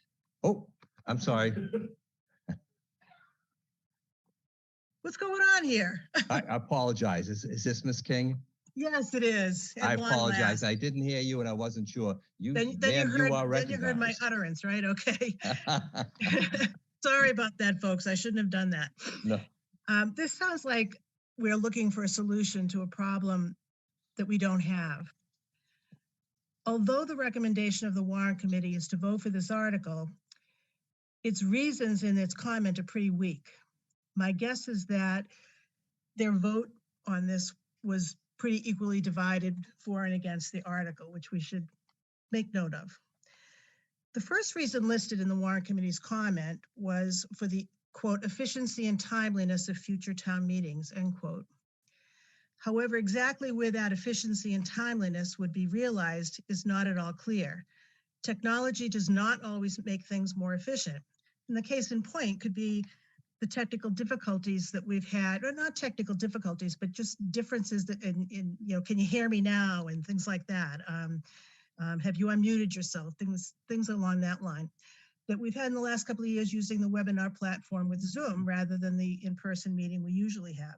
Now, while I'm very grateful for the technology that has allowed us to conduct town meeting while preserving our health during the pandemic, it has increased the duration of the town meeting, at least a little bit, if not more. Let's see. So exactly how electronic voting will increase the efficiency and timeliness of future town meetings is not at all guaranteed. Even if it were guaranteed, is that efficiency and timeliness worth $30,000? I'm pretty sure that it isn't, especially after hearing the added overtime money needed for the distribution of and collection of devices each night. The second reason giving in the warrant committee comment is that electronic voting will provide, quote, an exact tally, end quote, of the vote immediately. Yet an exact tally has never been needed. Is very rarely needed. Votes that could not be determined by voice, we have a standing vote. And I can count on one hand, maybe two hands or part of two hands, the number of standing votes that I've seen in my 25 years of being a town meeting member. And I don't remember any roll call votes in all that time. A tally is only needed on a very close vote. The majority of articles need only a simple majority or a 2/3 vote. Usually this can be determined from a voice vote. When it can't be so determined, we have a standing vote that might take 10 or 15 minutes, but they don't happen often enough to add up to needing something that we're going to spend this much money on.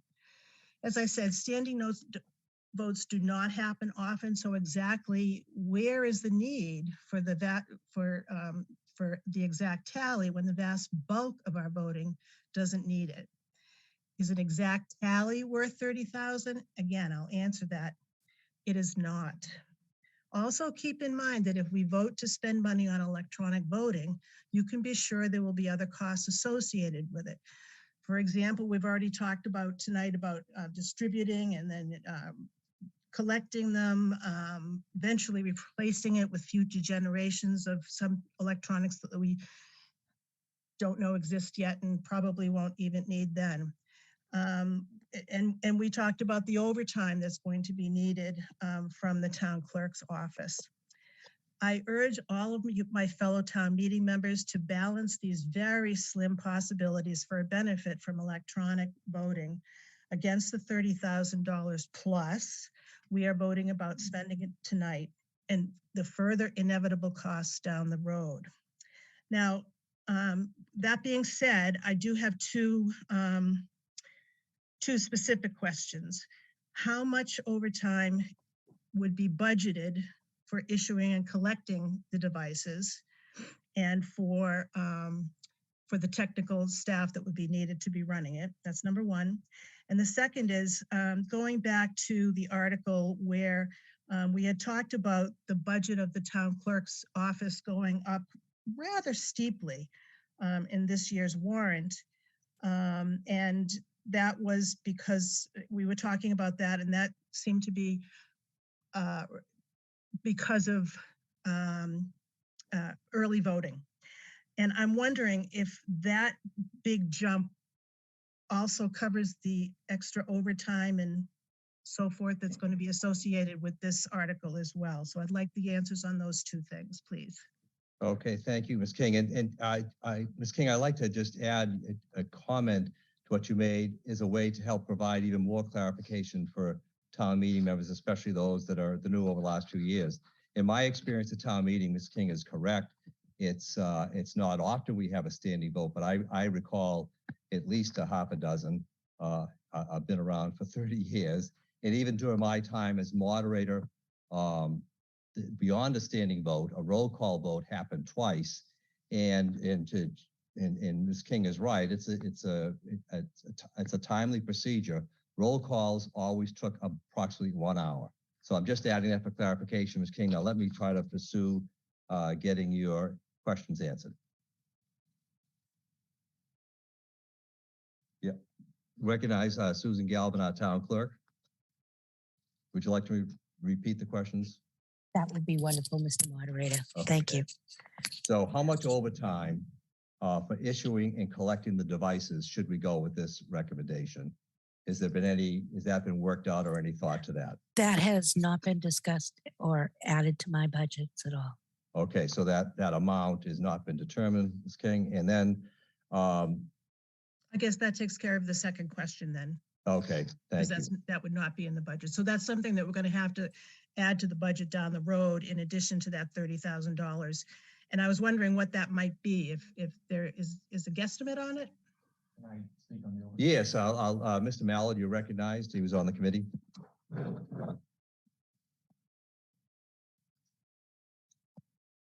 Hi, Robert Mallett, interim IT director. So when the proposed 30,000 was put in, the overtime was actually based on my overtime, which averages out about $41 an hour. So, you know, a typical week of town meeting might be about $500, just as a ballpark. Obviously, town meeting varies up and down, but you'd say $41 an hour. And if it becomes time and a half, it's was that about 62, something like that offhand. But that's where that number came from for overtime. Yep. Thank you, Mr. Mallard. Ms. King, did that help? I'm not sure. That was for. That was.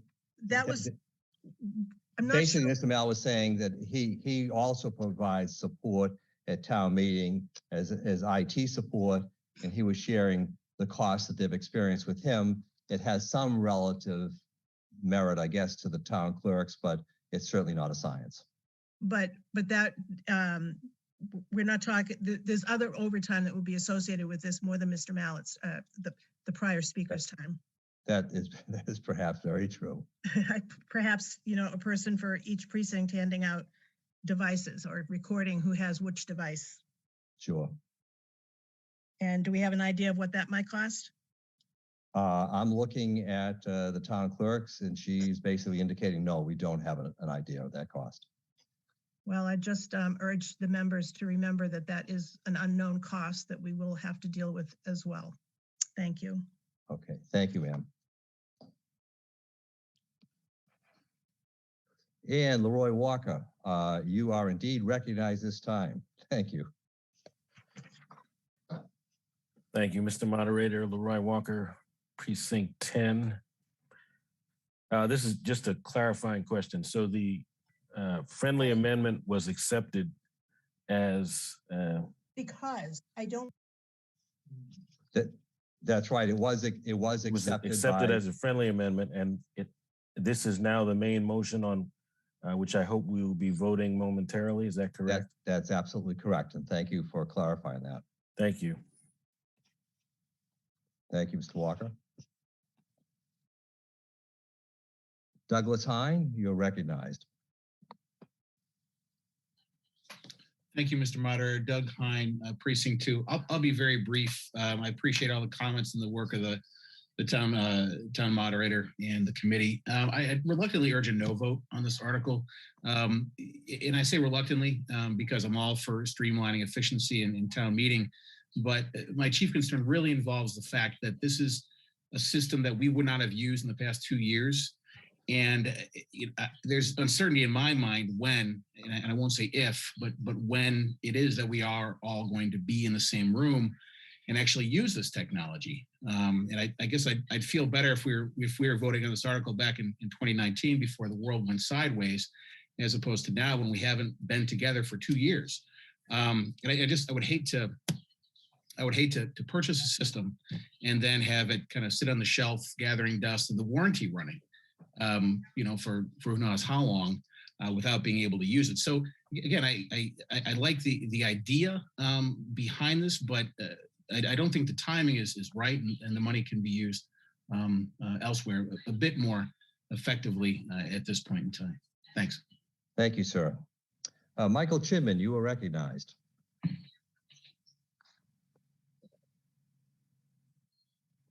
I'm very sorry, that was a mistake. Oh, no worries. Thank you, sir. Christine Hodlin, you are recognized. Oh, I apologize, Christine. If you could hold on, I'm just in front of you is Scott Matthews. Scott Matthews, you're recognized. Thank you, Mr. Moderator. Scott Matthews, town meeting member, precinct 10. I just want to rise in support of this article to say that I'm planning to vote yes for it for multiple reasons. I think Mr. Hiss pointed out a little earlier about there's been some concerns about whether or not we have standing votes or roll call votes and some misinformation about how long they take. And I think that this system would help to eliminate that, I think, as was pointed out before. So thus making the potential for a faster town meeting. I sympathize with one of the previous speakers mentioning about, we don't know when we're coming back in. The plan was to come back in here. But I think it's best for us to move forward with a plan that we already had some time ago and not wait until we think we're exactly ready to come back in so that it is ready for us when we come back in. Because in all possibilities, we're going to come back in the end of the year for the spring town meeting. Also, and one of the main reasons that I rise in support of this is the transparency aspect. Because I know that talking to many people over the last few years, it is very frustrating to people who are trying to get their foot in understanding our town meeting process, our government process. We have the open meeting law where all our committees and boards are open and minutes are out there and people can, now go online. That's one of the benefits, I guess, from the pandemic, if you can find any benefit to attend these meetings. But when it comes to town meeting, it's hard for people to see how the representatives are representing them, right? And this option gives people a way to see that, to have better access to know how the representatives are representing them, to reach out. That we already have it's very hard for people to reach their town meeting members. I think as much as we can to make it transparent, and I think there's other things in process of trying to find a way to reach out to town meeting members to make it easier for representatives to get to their constituents and vice versa. But I think this is another cog in the process that we need to make our system of government more open to people. Right. And so it makes them get more involved in the system. And I think that makes for a stronger town and a stronger government. So I'm going to leave it there in the interest of moving this question forward as much as possible. So thank you. Thank you, sir. Christine Hodland, you are now recognized.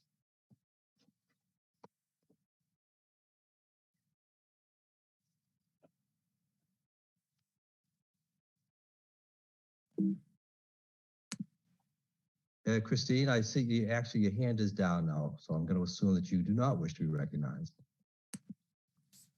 Jay Fundling, you're recognized.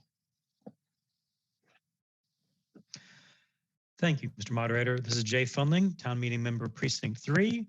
A quick response to a couple of points that have been mentioned earlier. One is that this is giving our town government the ability to spend this money, not the requirement to buy it. If monkeypox starts spreading and we're not going to be meeting in person again, they're not compelled to buy equipment before we're supposed to meet. And also for those who are concerned about the $30,000 that it's too much, $30,000, I believe we've been hearing that this is expected to last for 5 years. So that's $6,000 per year. When we look at the budget, we are spending $292,000 on elections in this town. That's our democracy.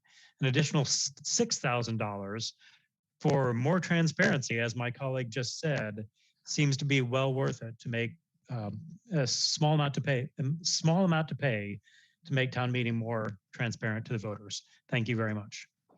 Thank you, sir. Kevin Donahue, you're recognized.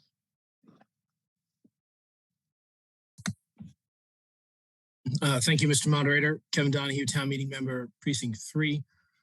Briefly, I rise in support of this article.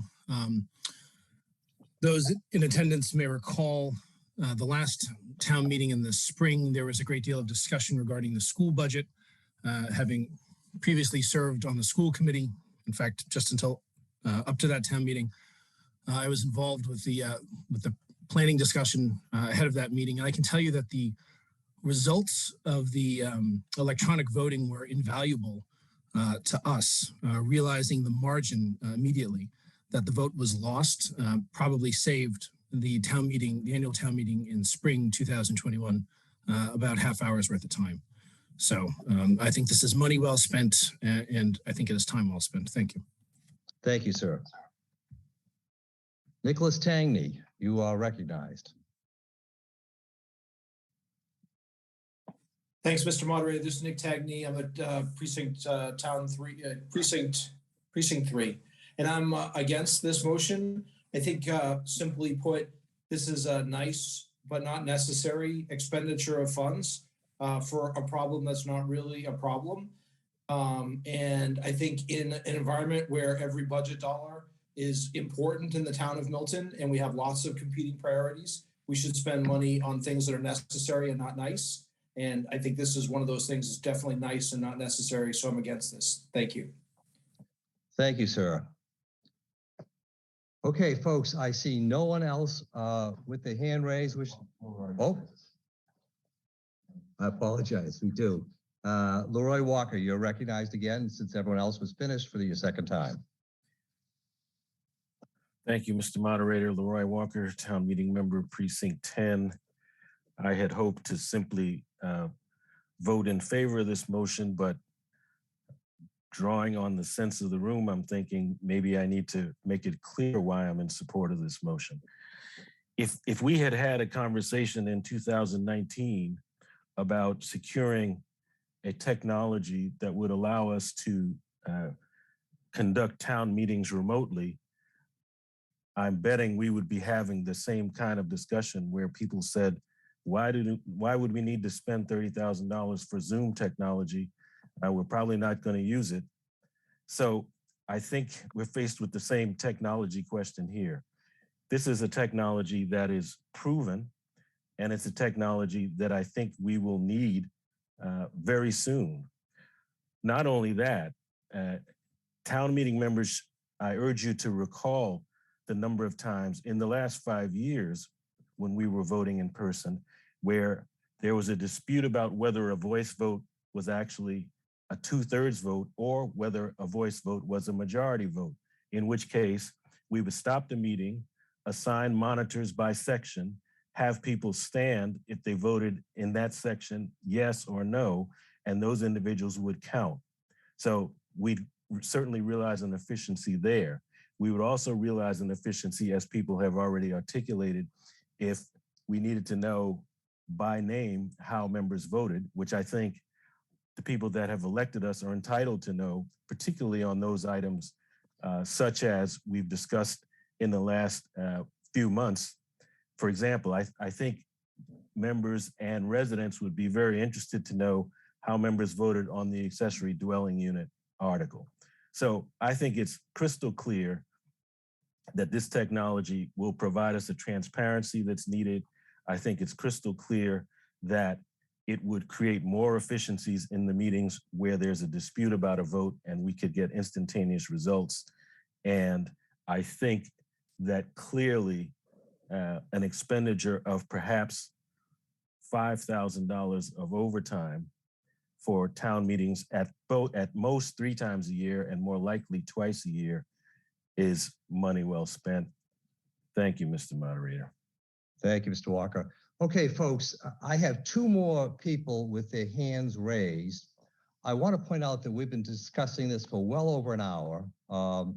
And the 2 hands raised, one of the hands, Virginia King, you've spoken previously. The second person, Michael Reardon, hasn't. So, Mr. Reardon, I'll recognize you first and then come back to you, Ms. King, if no one else is waiting. Thank you, Mr. Moderator. I just want to point out a few things. Michael Reardon, Precinct 2. Number one, we're not talking about a $5,000 a year, et cetera, or $30,000. We're talking about the overtime and the other costs. So when we talk about efficiencies, there's going to be added inefficiencies that are going to be on the back end, on the backs of the people who work for the town. And so when we look at this on balance, we spent a lot of time arguing about $40,000 for a fire inspector. And I would agree with one of the previous speakers who mentioned this is nice to have, but I think it is a solution looking for a problem. And I think technology has changed dramatically since 2019. And I think it is well worth putting a committee together to review this and what the options are. But I think proceeding at this point, at this current time would be a bad decision. And I strongly urge people to vote no. Thank you, Mr. Moderator. Thank you, sir. So we have a few more hands now. And again, Ms. King, since you spoke, I'm going to move to those that haven't spoken yet. Mary Jane O'Doherty, I don't believe you have spoken. You're recognized. Did I get that right? Oh, I see lowered her hand. Carrie White, you're recognized. Wait. Oh, I'm sorry. Mary Ann, is that you speaking? Yes, hi, Mary Jane. Hi, you're O'Doherty. recognized. My apologies. Go ahead. Oh, can you hear me? I can hear you now fine. Thank Yes. you. Mary Jane O'Doherty, Precinct 8. I am just requesting a motion to vote, please. Move this along. Yeah, I apologize. You're requesting a sense of the vote? Requesting to vote. Oh, you want to move the vote? Okay. Yes. All right. That's our town meeting. There are Robert's Rules of Order is slightly different than town meetings rules of order. Town meeting rules of order, they're first governed by town meeting time, which is mentioned at the beginning, and then other laws. We don't have a motion where you could move and then it recalls the vote to be made. But I think your intentions have been just clearly made to your fellow town meeting members. Thank you. Thank you. Pardon me? We have a point of order. Oh, we have a point of order. Let's see. Okay. I've read the point of order. It's not a point of order.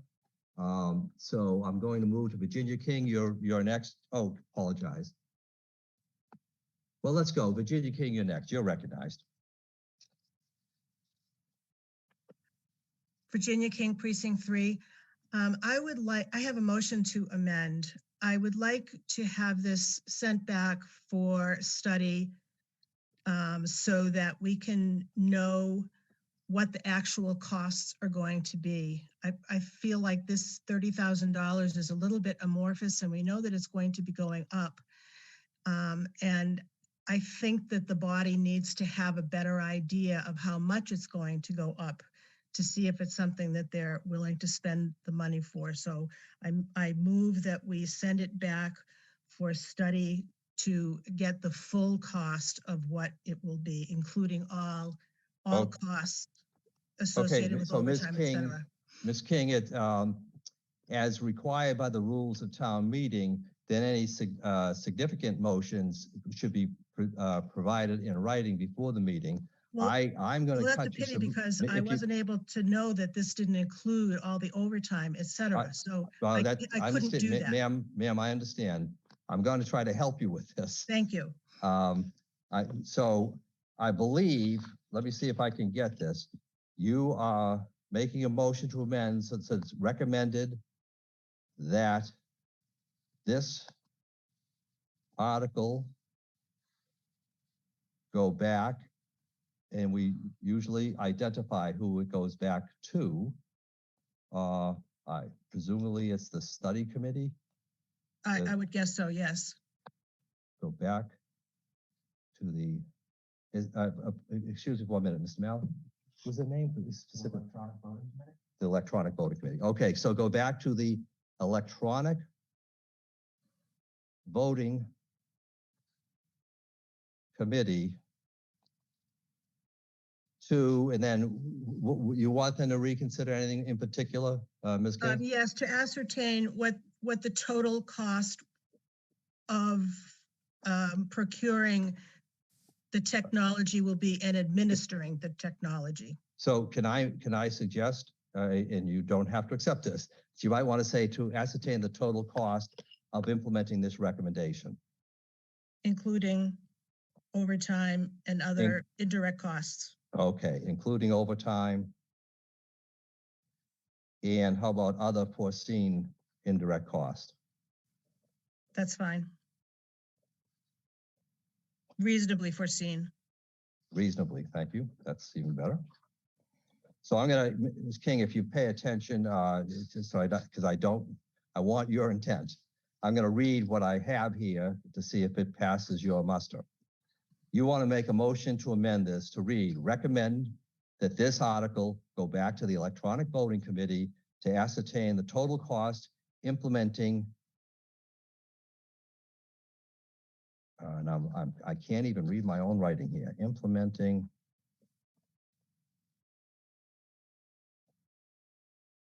Implementing this, including overtime and other reasonable foreseen indirect costs. Is that reasonable to be your motion? And recurring costs. Other think we need to foreseen put that- indirect and recurring costs? Yes, that will cover it. Okay. All right, so, and again, one of the reasons we request it be submitted beforehand is we don't want to involve a lot of town meetings time drafting motions, but I think that was reasonable. I'm looking to see if that's been seconded, and I see Diane Agostino has seconded that.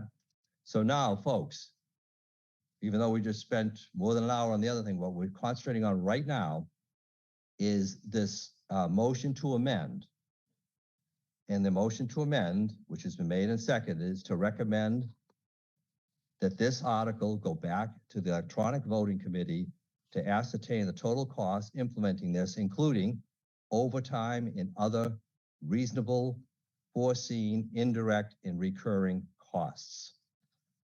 That's the motion now before the body. It's been made and seconded, and we're gonna focus all our comments now on that motion. Does anyone wish to speak to that motion? I see, it looks like Regina Malley, you're recognized. I would not second that motion. I was going to suggest an amendment to include language. Oh, sorry, Regina Malley, Precinct 8. I was going to suggest an amendment that we include language that will give transparency of voting. So my Ms. view. Malley, I apologize, but as your moderator, it's important for me to stop that discussion currently because frankly, there can only be one motion before the body at one time. And you could comment to the motion to amend that's currently before the body, or depending on the outcome of that, speak later as to your own thoughts. Okay. All right, thank you.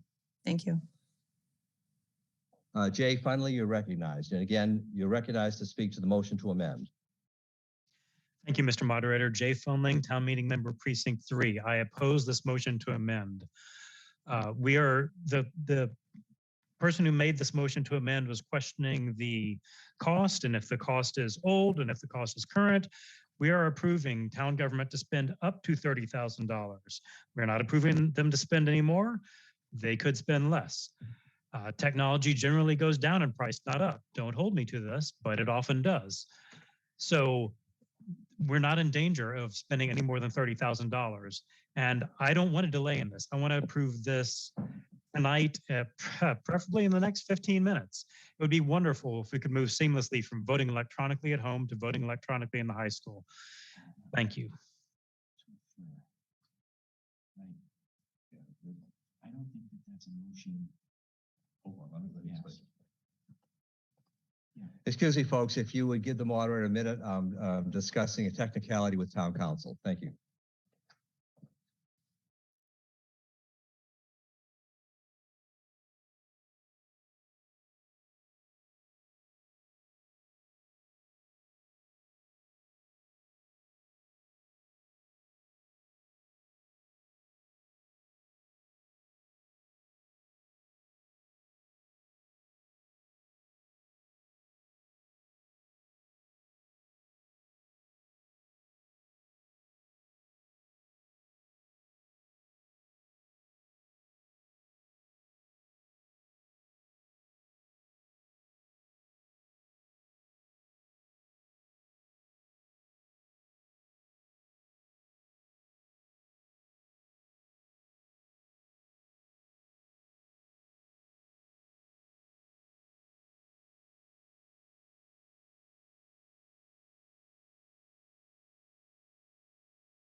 Hello, folks.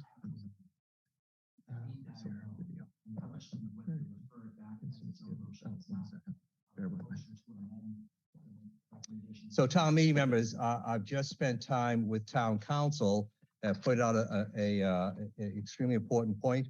This motion that we're debating, I had represented as a motion to amend, but because it's the intent is to refer it back, it's really governed by its own restrictions within town meeting time. This is a motion to refer back. Now, I'm certain that the presenter and the person that seconded that, they were in full support to do exactly that. So here's what's different. What's different is this motion to refer back, and I had the rest of that language is the same. If this motion passes, it would require a majority vote. If it passes, that's our last deliberation of this motion. And so just for clarity, I want to explain that. And before we move on, there's been a number of questions about some of the costs, and Bob Hiss has told me that he has some answers to that, so I'll recognize Mr. Hiss. Thank you, Mr. Moderator. If the warrant committee clerk could put up the spreadsheet. These are the detailed costs that we worked up in support of the recommendation to the select board. Let me just drain the way it's structured. At the top, there's really 3 swim lanes reading left to right. There's a worst case at the top, there's a best case in the middle, and there's an expected case down at the bottom. If you go down the left-hand column, that's the year 1 costs, where you're going to see differences between purchasing and leasing. And you go to the next major column to the right of the gray line, and that's the costs for summed between years 2 and 5. So for example, if we look at the top left, worst case year 1, we budget in rentals, it would be based on the cost, the most expensive vendor we received in January. Over the first year, it would cost about $20,000 to rent an equipment for 9 nights of town meeting. You know, a 5-year annual, a 5-night annual, 2-night fall, 2-night winter. If we were to purchase it for 300 units, the price, the most expensive one was $11,500 to purchase it in year 1. You can see that in cell E7 there to the right of the word own. And down below that, we estimated overtime at $500 per night for all the staff that would be there that evening. So I think you heard Mr. Mallett's rate. So if he was there for 4 hours, it would be about $160. So we also had costs in there for the clerk. So for the worst case year, that would be $4,000 of overtime. So if you take the 11.5 to buy and the 4,000 of overtime, you get a 15.5 cost in the first year. And then if you go to the columns on the right, you see that $20,000 per year to rent is going to repeat each year. So over the 5 years, it's 5 times the 20,000 bucks is 100 grand. And then you don't have any marginal technology costs in years 2 to 5. You just have the same amount of overtime. So you take another 16,000 of overtime over 4 years, and you get to the 31.5 over the 5 years. So you can just, follow your eyes through the best case. If we had a 1-night town meeting, 1-night fall, we spend 13,000 in year 1 and 19,000 over the whole term. And an expected case, you get 14.5 to purchase in the first year, and 3,000 a year after that, for a total of 26.5 over the 5 years. So those are the details behind those simple numbers in the summary report presented earlier. Thank you, Mr. Moderator. Thank you, Mr. Hiss. Diane Agostino, you wish to be recognized? You're recognized. Diane DeTulio Agostino, Precinct 9. Thank you, Mr. Moderator. Welcome back. I just wanted to clarify that that's what the intent was to refer back. However, then the word motion came in there. So do you need that reworded? Are you all set that everyone understands we just once again heard something about numbers, but right now the motion simply is to refer back. So thank you for asking that. I was going to clarify it for the entire body before we vote. And the town meeting time we're addressing, and we've got this ready, and there's some leeway. And I'm going to read the motion now that passes muster and I think meets the requirements of the original presenter. So the motion before the body is to motion to refer Article 13 to go back to the Electronic Voting Committee to ascertain the total cost implementing this, including overtime and other reasonable foreseen indirect and recurring costs. So in other words, it is a motion to refer back and it has more specificity, which we can do. But the important difference is a motion to refer back versus just a plain motion to amend is if we vote this motion, then this article is dispensed with for this town meeting. Did that help clarify it, Ms. Agostino? Yes, that was the point I wanted to clarify so that we could move on. Thank you. Okay, thank you.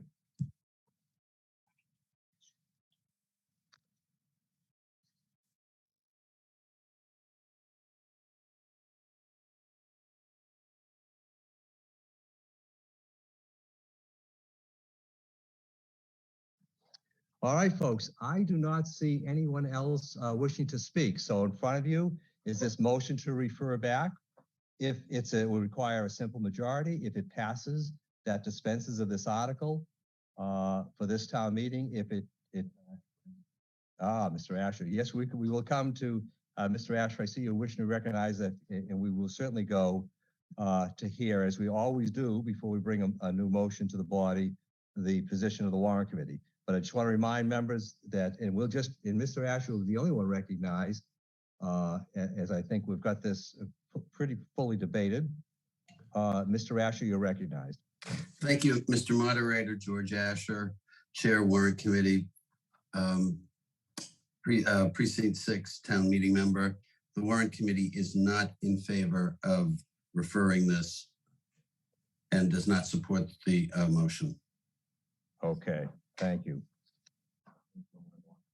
All right, Mr. Walker, I see your hands recognized. I will recognize you, but you will be the last speaker, and we're going to move to a vote. This is going close to 2 hours now, which I think has given the town meeting a fair amount of time to debate that. Mr. Walker, you're recognized. Thank you, Mr. Moderator. Leroy Walker, Town Meeting Member, Precinct 10. Can you just clarify if an article is referred back by town meeting to a particular body or committee, is there some restriction about when it can come again before town meeting? And so, thank you. As I viewed it, and we just recently had a discussion with your former moderator and town council, it really does not necessarily define when it comes back. It's referring it back for the study, and it may come back to the future town meeting. Thank you. That, and I have town council here, so that reasonable? Yeah, so Mr. Walker, he specified, some motions to refer back might have that restrictions in it. This one didn't, and I don't think we can entertain it now. Thank you. Thank you.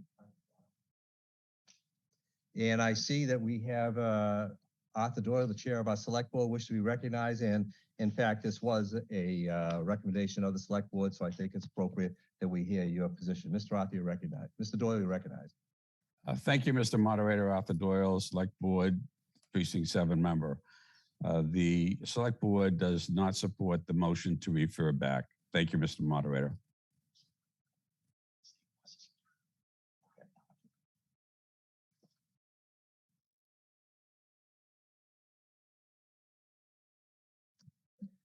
All right, thank you, Mr. Doyle. And maybe for a little bit more clarity, to Mr. Walker, there are some motions to refer back. If they explicitly reply to a bylaw, for example, then that would have to wait 2 years before it comes back. This one will not have those restrictions. I see a suggestion here to remind people what they are voting on and what yes or no means, and absolutely. So you've heard that the select board does not support this motion to refer back. You've heard the warrant committee does not. And again, I will read it, and it just requires, I'm going to read the motion, and it just requires a majority vote. After I read it, we're going to move to a vote. We have a motion to refer this article go back to the electronic voting committee to ascertain the total cost implementing this, including overtime and other reasonable, foreseen, indirect, and recurring costs. So we're looking for a yes vote if you support that motion, or a no vote if you support the position of the select board in the warrant committee. And I think that provides the clarity you need. I'd ask that we put the poll up.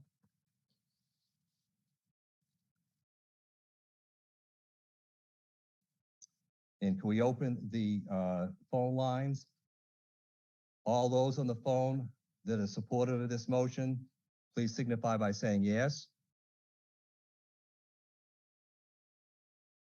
All those on the phone that oppose this motion, please signify by saying no. No.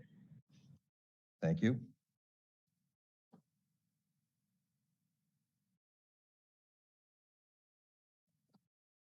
Are we,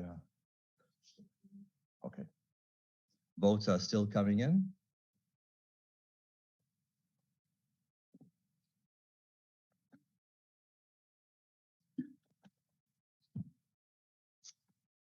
Okay, so the poll is completed. There are 54 yes votes, or 27%. There are 146 no votes, or 73%, and no abstentions. So the motion to refer back is defeated. So now that the motion to refer back is defeated, we're back to the main motion, which we have been talking about for almost 2 hours. Let's close that poll, please.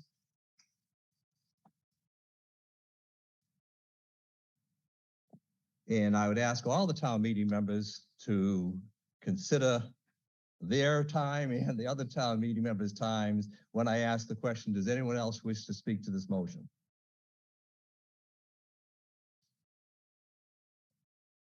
Okay, seeing none, we're going to move to the main motion, which I will read because it was slightly changed from what was put in your warrant. It is recommended that the town vote to appropriate $30,000 from funds certified by the Department of Revenue as free cash for the purchase or lease of electronic hardware or software voting equipment for use at town meeting. This will require a majority vote. Please put the poll up.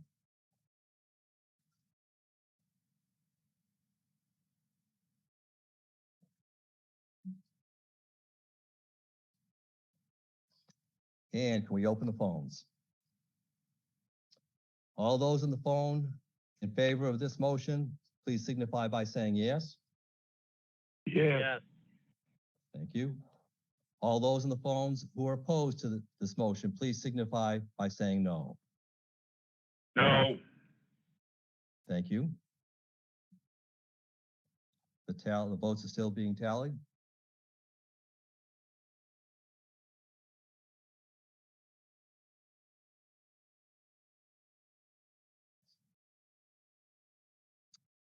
Okay, and the results are in.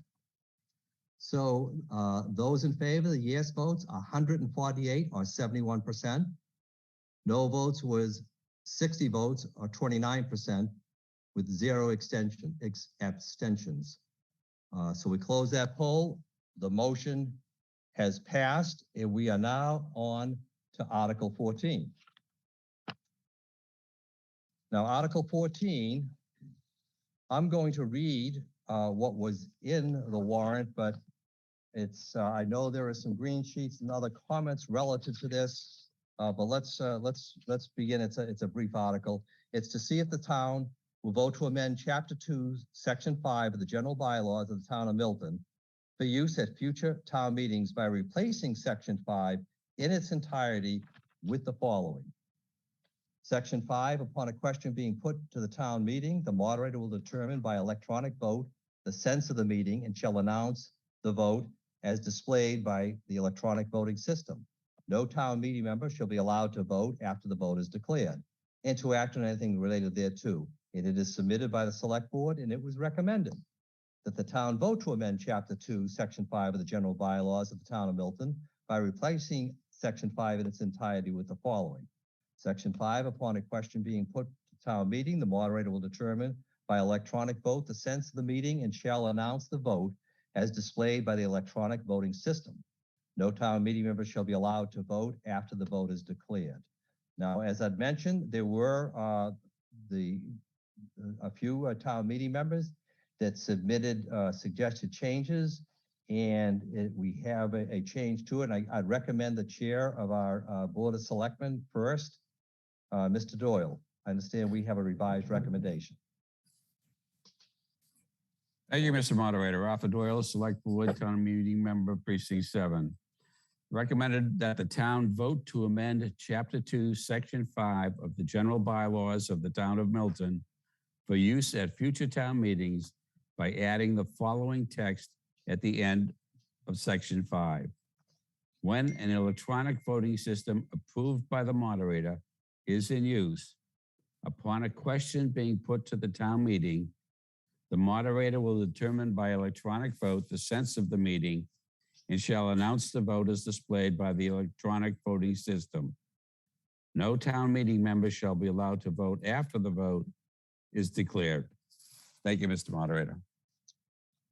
And I don't know if it's Mr. Doyle or perhaps Mr. Hiss that could add some clarifications. My understanding that the change here is to not to completely eliminate non-electronic voting if the moderator in a future town meeting were to want to continue to use that for some reason, like the technology fails, there's a blip.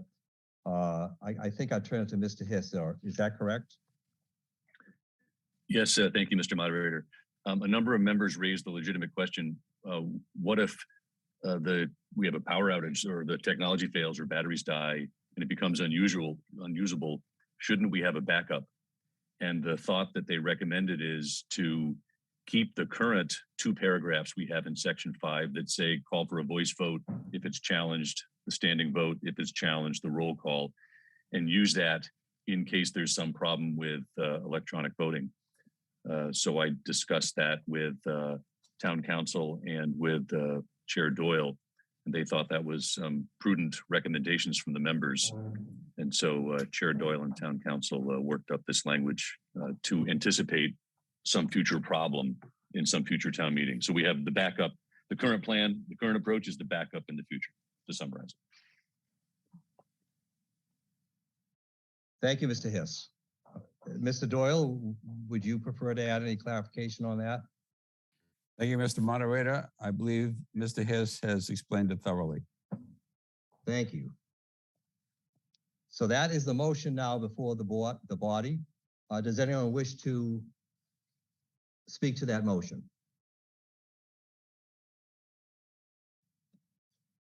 Okay, seeing none, I would like to hear from the Warrant Committee, the position of the Warrant Committee. Mr. Moderator, George Asher, Chair Warrant Committee, Town Meeting Member Precinct 6. The Warrant Committee supports the change. Thank you, Mr. Asher. And thank you for your patience with your moderator not calling you by name. Appreciate that. It's been a long night for me, sir. I'm rusty. Brian, you're doing a great job. Keep at it. But at this point, if we don't, well, anyway, I'm just worried about taking votes while passing out Halloween candy at this point. Okay. Seeing no one else wishing to speak and address this article, I remind the body that this will require a majority vote. I'd ask that the poll be put up and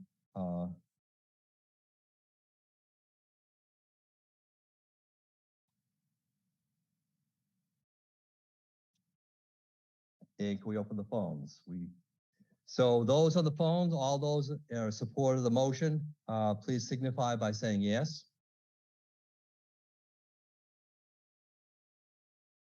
All those opposed, please signify by saying no. No. Thank you.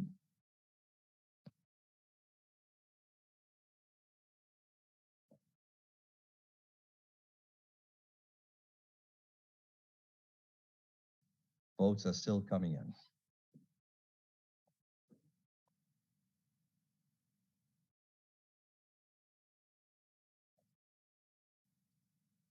Okay.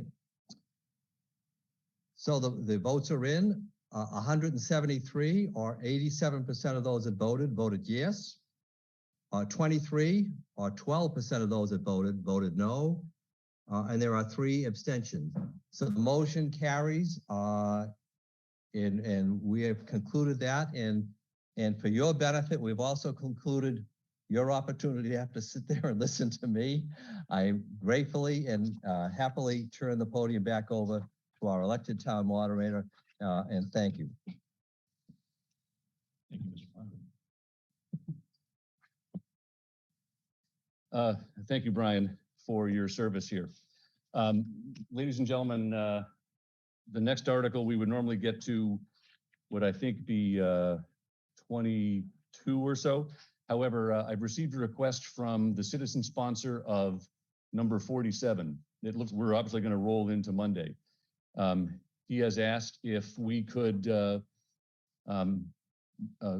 accelerate Article 47 to right now so that he's able to attend in case we get to 47 on Monday, and as the primary sponsor, he is unable to speak. So I'll entertain a motion to advance Article 47 to the present time. I see Ms. Agostino says so moved. Is there a second?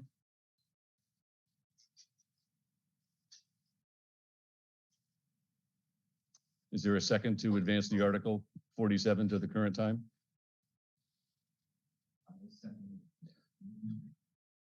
I see Ms. Mabel Skillen seconds. Thank you.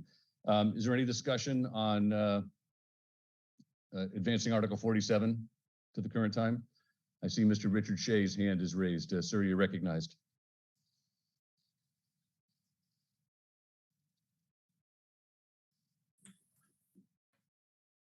That was a second. Oh, that was a second. Okay. Then I see no other hands being raised. This is just require a majority vote. If we could put up the poll. All in favor of the motion before the body, please signify by voting yes. All opposed, please vote no. All abstaining, please vote abstain. And if we could open the poll. Poll is open on the phone. All in favor, please signify by saying aye. Aye. Aye. Opposed, no. We can mute the phone.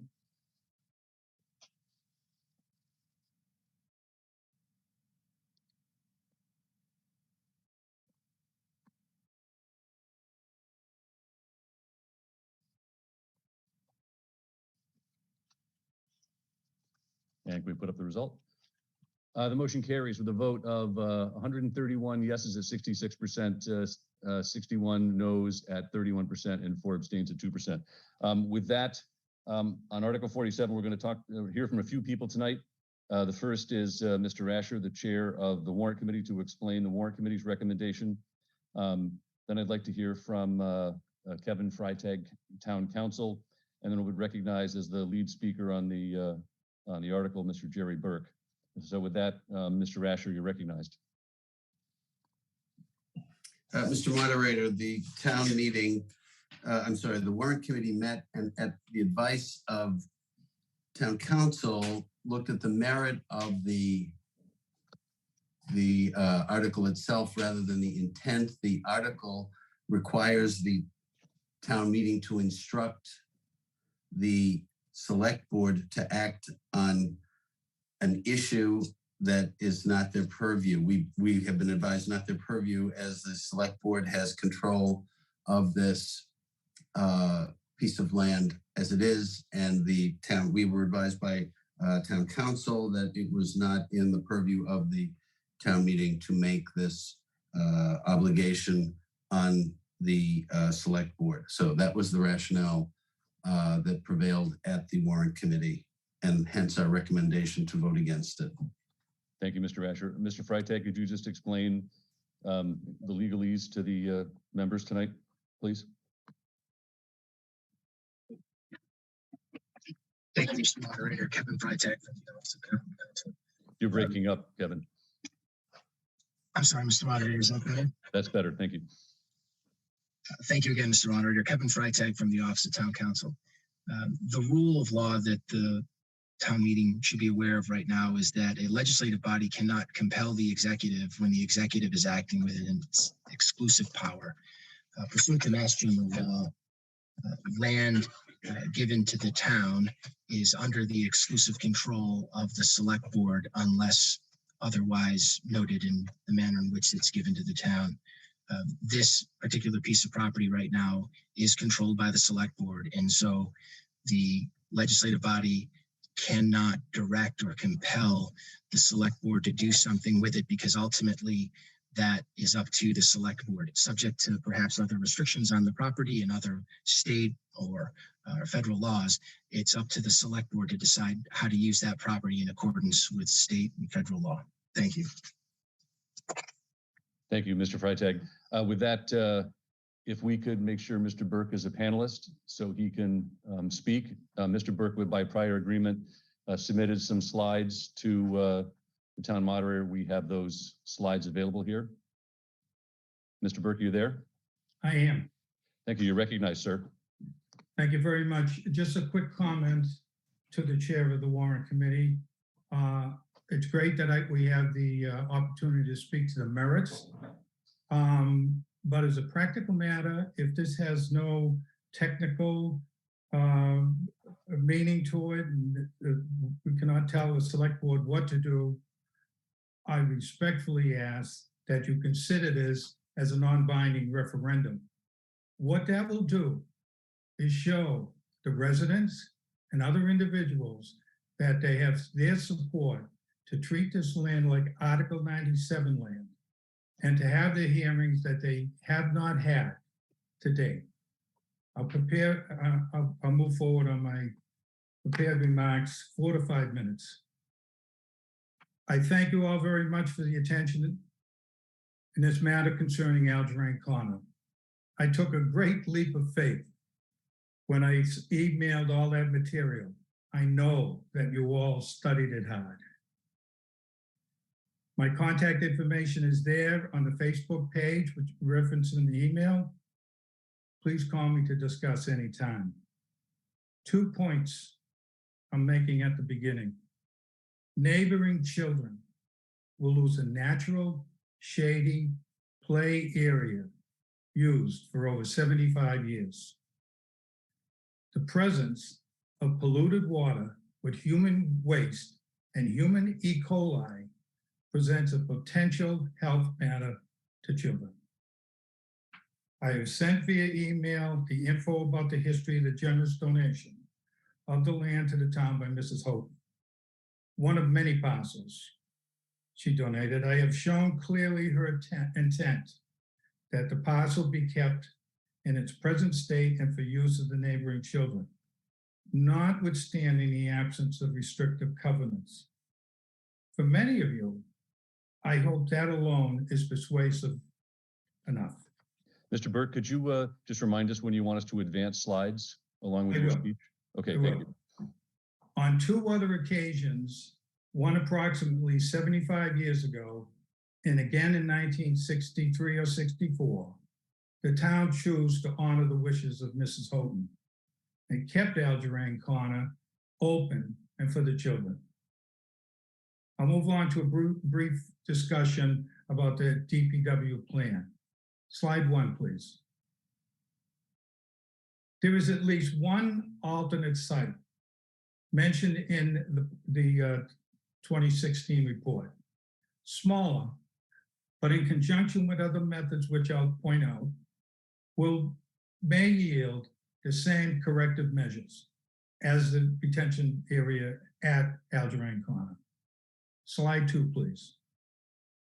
I'm not going to go through all these, but these are the disadvantages, but I do want to highlight. It will create a public health concern with the exposed pollutant surface water containing human waste and possibly pharmaceuticals, which are increasingly being found in wastewater. It will not be able to be used by children after the construction of it.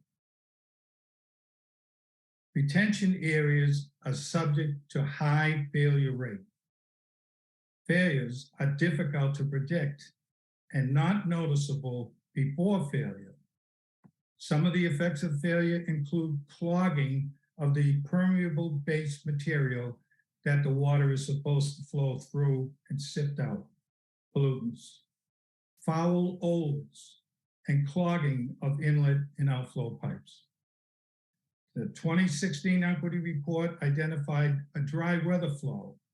In layman's terms, almost a constant flow of liquid, even when it's not raining.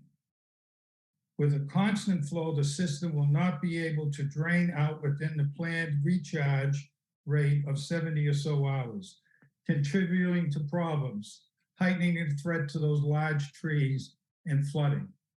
This dry weather flow has an increased concentration of human E. coli. It will not prevent water from entering Unquity Brook during high rain amounts and during the winter when the surface will be frozen. That is the untreated water. It will not work during those periods. Slide 3, please. There are other methods more reliable and when used in high numbers are effective. 50 of these will be less than the project at Algerine Corner being proposed. They are being used in the town of Arlington at a cost of approximately $5,000 per catch basin and may be installed by our DPW crews if more economical. $5 million in grants were awarded to Arlington and the Mystic River watershed area for this method. As they call it, small but mighty when used in numbers. I was advised by seasoned town meeting members to be brief, but please, don't take my brevity for passive support. This is an extremely important issue. The process is extremely important. We need the transparency in discussing this meeting. We need the protections of Article 97. We need a vote by the select board. There's been no vote to change the intent of Mrs. Houghton or to approve this type of project. Yet DPW has moved ahead over the past year, securing grant money and acting as if there will be no vote. Please, vote yes, notwithstanding the non-binding recommendation of the warrant committee. Give DPW an opportunity to go back to the drawing board for alternative locations and methods. I thank you all very much. Thank you, Mr. Burke, both for your efforts as a citizen and rehearsing and staying within our requested time limit. I appreciate it. With that, does anyone wish to speak to this article and recommendation?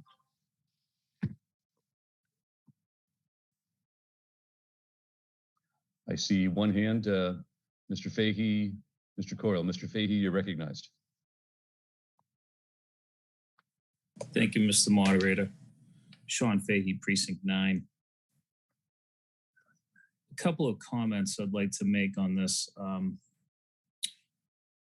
As some may know, I'm born and raised in Milton. I've been here my whole life, and I grew up on Pleasant Street.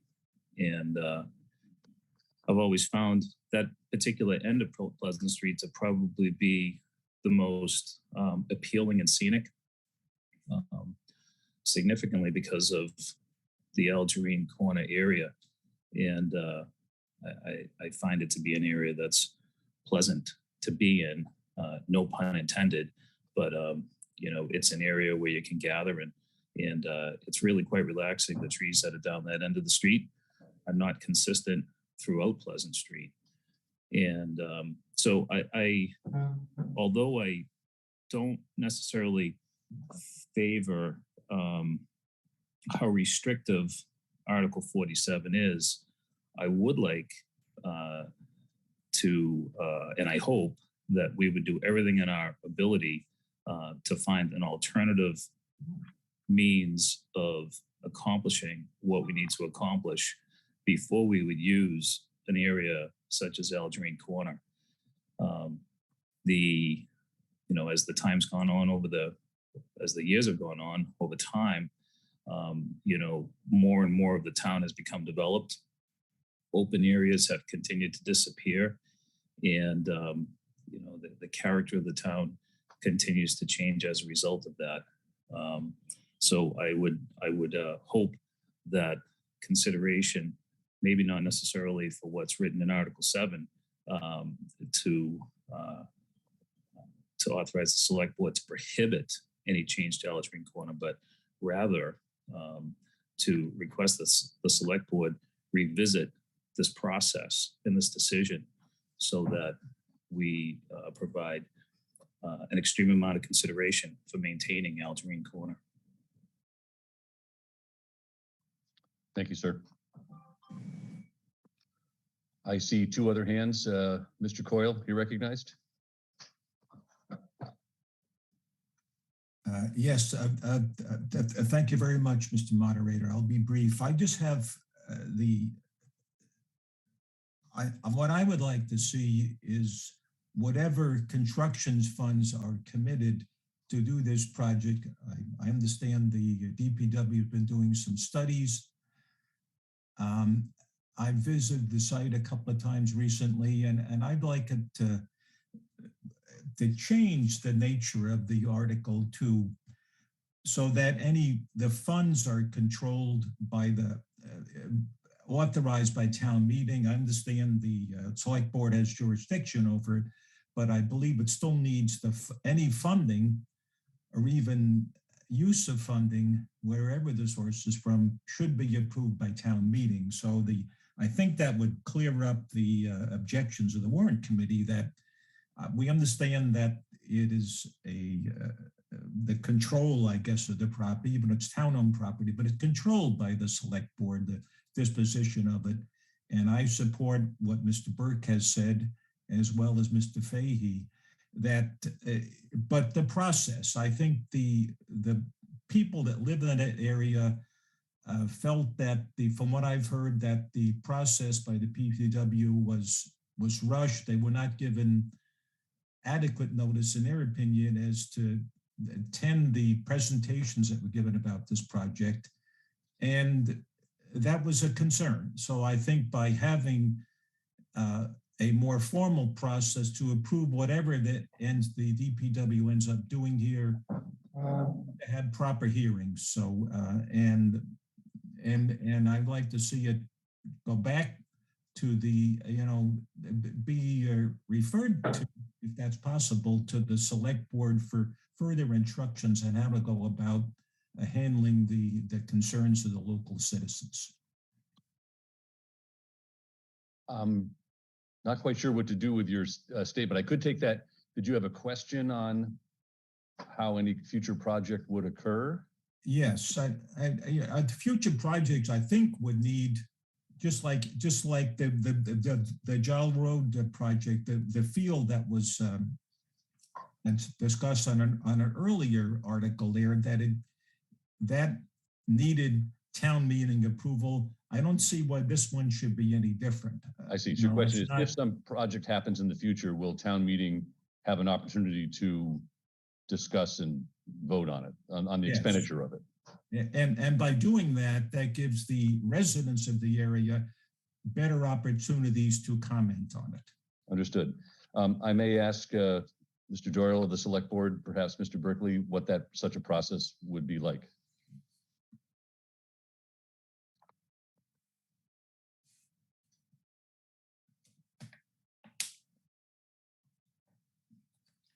Thank you, Mr. Moderator. Arthur Doyle, Select Board, Precinct 7, Town Meeting.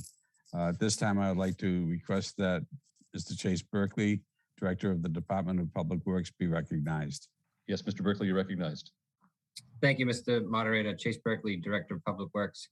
So this project right now has been awarded a grant from the EPA and Mass DEP in the amount of $160,000 for construction.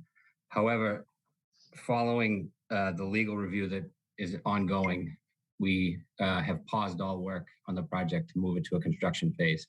So the merits of the Article 97 evaluation and the true owner of the land were in question for quite some time on this project. So we asked town council, and who in turn we worked with the state's Office of Environment and Energy to determine what applicable land use is available to the town here for this project. So it's basically in a pause mode until we get that answer, which we don't have at this time. Mr. Freitag might be able to elaborate a little more eloquently on that. Before I go to him, though, let's say it would proceed. What role would town meeting have in the expenditure of approval expenditure of funds for such a project? Yes, so we do not have an appropriated construction funding for this project yet. So it would be if this project had not been paused, there would likely have been an article in this town meeting to approve construction funding for this project. So the answer to Mr. Coyle's question is, if it goes forward, it would need an article in a future town meeting, and town meeting would be voting on the appropriation for the project. Yes. I think that, Mr. Coyle, did that answer your question? Oh, it certainly does. And I think it'll make the residents of the local area feel a lot better about it. Okay, very good. I don't think Thank there's you. any further legal problems. I think you had a money question as I understood it. So I think if you're satisfied, we're good. Yes. Mr. Burke, I see your hand is up, and Ms. Agostino had her hand raised first. Ma'am, Agostino, Ms. Agostino, you're recognized.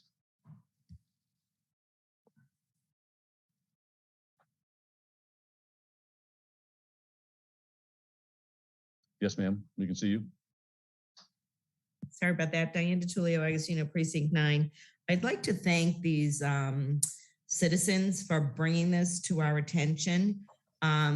We drive through town, we see land, it looks beautiful, green and everything else, but they really presented the health concerns, and any governing board managing land has to be concerned about the land and any negative health impacts, which would clearly be a concern for the neighbors, especially the children in the area. So has the proponent pointed out that, well, we as town meeting members taking this vote may not have the authority to instruct the select board per some Mass General law that I don't believe was clearly identified. It would be a referendum that we do have a concern that there are other locations, and now hearing from the director of the DPW that there may be legal issues gives the impetus to vote yes, support these residents, keep the land healthy for the neighborhood, because it's a very, condensed area.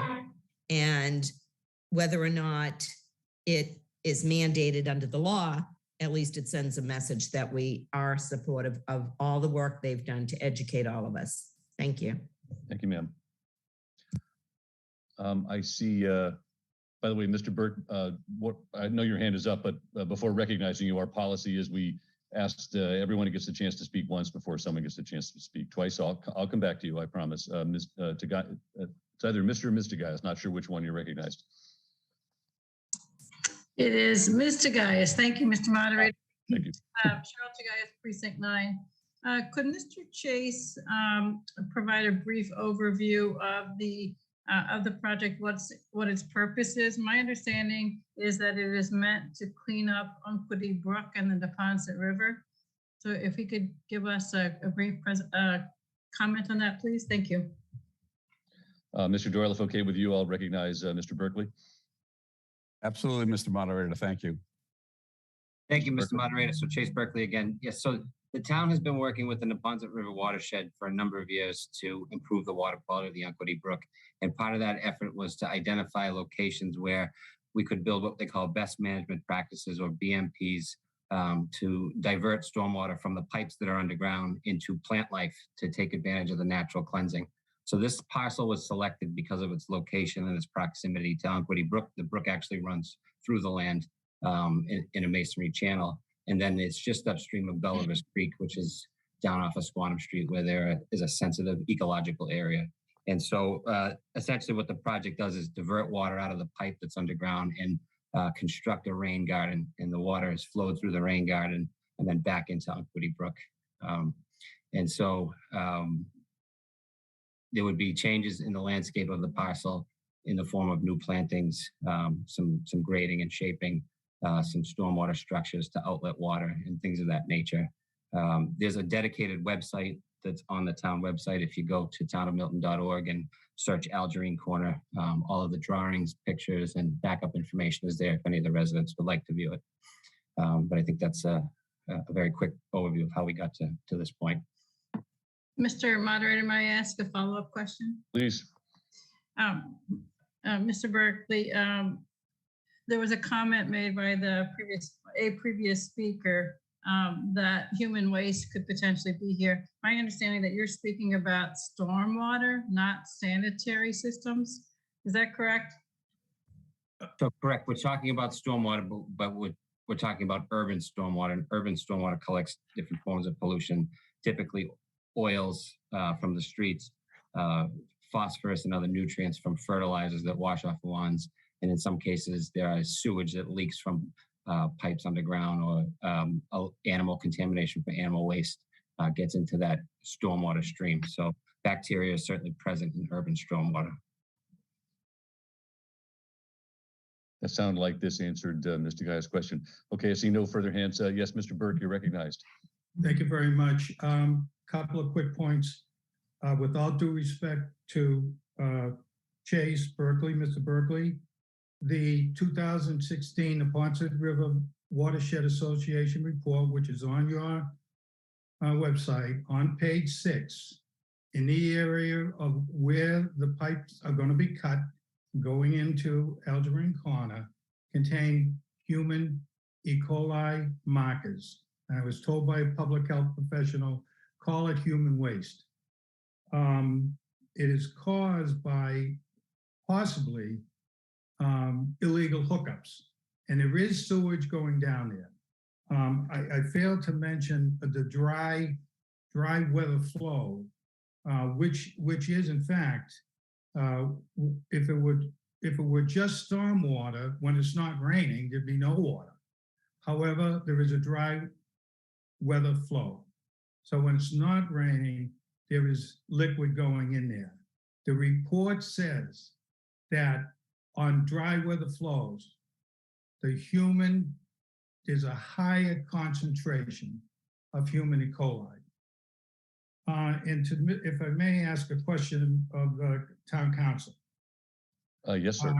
I know that you received a verbal answer that the use is an inconsistent use. This bolsters the Article 97. Has there been any discussion that this is not Article 97, notwithstanding the answer you received from the Executive Office of Environmental Affairs? So the question is are you asking, is this official Article 97 land, or have they just received no comment either way on whether it's 97 land?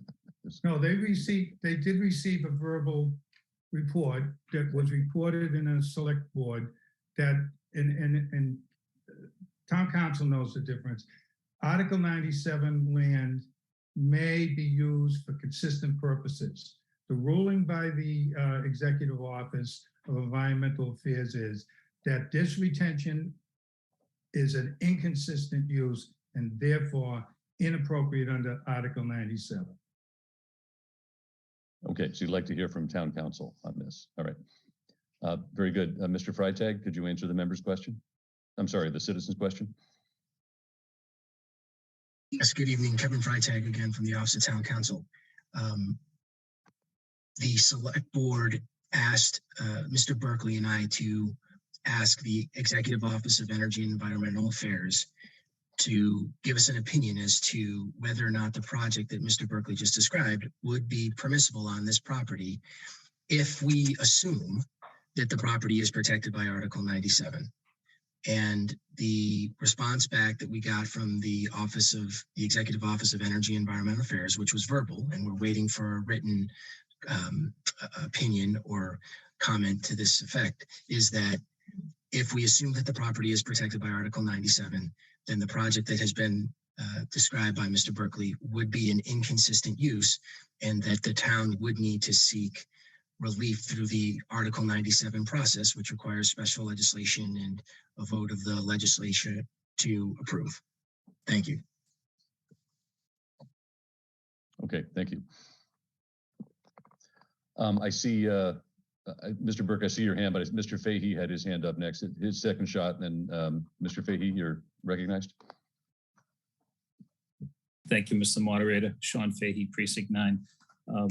One question for Mr. Berkeley, if I could, Mr. Moderator, direct one to Mr. Berkeley, and also potentially a question for the citizen who has written the citizen's petition. My question for Mr. Berkeley is, could he give a brief description of an alternative location where we may accomplish the same objective? And is there a cost difference that was part of a driver to select Algerine Corner? So that question would be for Mr. Berkeley. And a second question for the citizen who wrote the citizen's petition. Given some of the conversation that's gone on tonight, would he consider amending, his article and potentially change the language to request that the select board revisit, this process rather than have language that prohibits any change? I don't know if I've made it complicated, Mr. Moderator, by asking two questions of such nature, but if you would please allow me to. Thank you. Let's start with Mr. Berkeley and then address the second one. Mr. Berkeley, if okay with the select board, if you could answer alternate location questions or difference in cost, if so.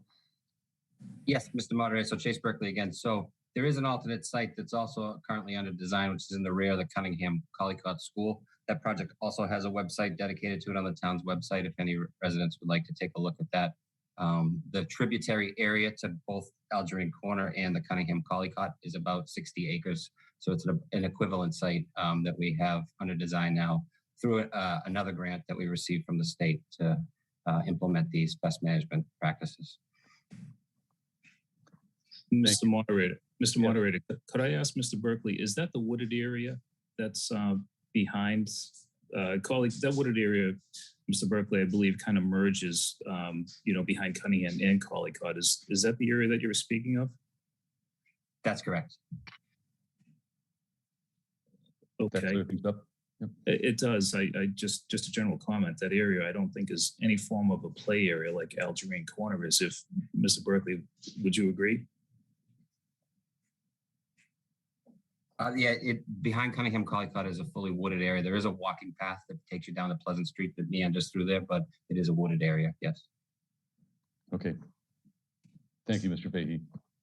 Your second question was, would Mr. Burke be willing to ask the select board, perhaps amend this? Well, first off, Mr. Burke can't propose an amendment because we need a town meeting member to do so. But are you recommending an amendment to this? To instead of, well, I won't put words in your mouth. We need a town meeting member to amend this article. Mr. Moderator, could I ask a question of the citizen that wrote this petition? Would he be interested in receiving an amendment to this, or does he prefer that it not be amended and go to town meeting for a vote? Okay, Mr. Burke, I see your hand is raised. You're recognized. Thank you, Jerry Burke, and thank you for your question. I do want to answer quickly. At the opening of my remarks, I pointed out an alternative site that was mentioned in the report that is not under consideration right now at the other end of the section of Center Street between Brook and Pleasant Street. That is the Brook Road and the Center Street. The three other corners, excluding Fontbonne Academy. It's smaller, but that, along with not only alternative locations, but an alternative system, that diversion system attached to each of the culverts, wasn't around in 2016, I don't believe. It's a relatively new process. It keeps the water, polluted water, below ground. It takes away that first flush, as they call it, and between those alternative methods and the site that I just mentioned, you could possibly, I don't know, I'm not an engineer and I haven't been able to get that, but you could get pretty darn close to the same results. Now, with respect to an amendment, as the moderator said, I am not allowed. The whole problem with the warrant committee was that you can't tell the select board what to do. I respectfully again suggest that a yes vote, notwithstanding the warrant committee's recommendation, would send that message to the select board. I want to add, I believe strongly that this is Article 97. For 19 years, I wrote laws for the Massachusetts Senate as assistant counsel to the Senate. I brought this to the attention of everyone in January of 2021. It wasn't until December when it seemed to have gotten some legs. The fact that Article 97 is not being listened to or accepted because I feel that there's a couching in the comments baffles me. So I am going to take a leap of faith. I believe we'll be all contacting the select board soon to get that vote to follow Article 97. If they don't, and it turns out that it is in fact Article 97, they'll have no grant money. That's the penalty that the state imposes. I thank you for your question. And as I said, I don't believe further study will help, only because it's all advisory. It will help if we have a majority of the town meeting members voting yes. Thank you. Thank you, sir. Mr. Gaius, I see you're the last hand up. We'll go to you and then go to a vote. Question, I believe, for town council, Mr. Moderator, Cheryl Tagayas, Precinct 9. If there were a motion to amend, would all of the signatories to this citizens petition have to agree to that amendment? Thank you. Yes, I actually discussed with town council in advance, and if he wants to be recognized, he can. But once the citizens follow the process to put an article into the select board, and the select board validates the process, that article becomes an article that stands on its own, regardless of who the signatories were, whether it's the planning board or all of the members. For example, when we check with the planning board on one of their articles, that's a courtesy, not a requirement. So at this point, any town meeting member can make a proper motion to amend this article without checking in with any of the citizens. But I think Mr. Fahey was just looking for a sense of Mr. Burke, just as we would look for a sense from the planning board. Hope that answers your question. Thank you. And then I see Ms. Agostino. Yes, ma'am.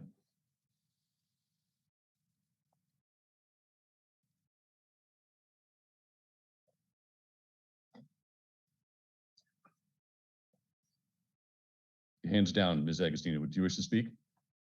Once again, I double pushed the mute button to make sure I didn't speak up out of line. Diane DiTullio Agostino, Precinct 9. I know the technologies, it's baffling sometimes, ma'am. Well, you know, my father used to say the best thing about me being a selectman was he could mute the TV. Remember, laughter is the best medicine. God bless him. So thank you. Former attorney Gerard Burke gave me the time about a little over a month ago to discuss this particular article. And that's why I am supporting a yes vote. However, in listening to the discussion, if there is a reasonable motion, I'm just not sure of the language that I think it was Sean Fahey suggested.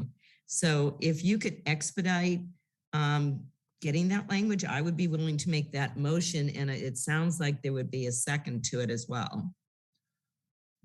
Well, Mr. Fahey, I think, was checking in with Mr. Burke, and he said, if I understood his words, I'd rather leave it as is and take a leap of faith that town meeting will approve it as is. So unless, I don't want to get into the business, I guess, of writing members' amendments here. If you have a thought. That's the difficulty with these Zoom meetings. I wasn't 100% sure. That's what I had heard from the proponent of the article. And he was right that the warrant committee obviously took the fact that there is some mass general law prohibiting that we do it. But if we do vote yes, it certainly does send the message that we're putting public health first, public safety first. I do know many residents in that area that have had sewage back up into their homes.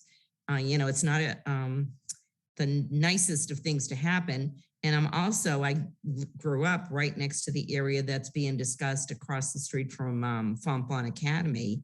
And that is nowhere where anybody goes to play because of the, you know, the trees that are there. So if the proponent did not want the amendment, then I'm fine with that. But I couldn't quite exactly get the words to give you, Mr. Moderator, should he wish the article to be amended. Okay. At this point, I think we've heard from everyone. I'd like to go to a vote. It's now almost 10:45. So let me just describe how we vote when there's a no recommendation. It's a little different.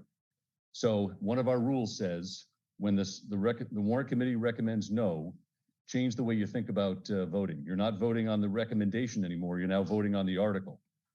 So if you are in favor of the article, the non-bold text, you vote yes, I want that article to pass. The warrant committee is recommending a no vote. If you don't like the article, you vote no. You're doing what the warrant committee recommended. So if you like the article as written, you vote yes. If you don't like the article, you vote no. It's that simple. And this is a majority vote. So with that, if we could put up the poll. I'm sorry, Mr. Doyle. I see your hand recognized. Let's see your hands up. Thank you, Mr. Moderator. The select board recommends a no vote. Okay, thank you. With that, if we could put up the poll.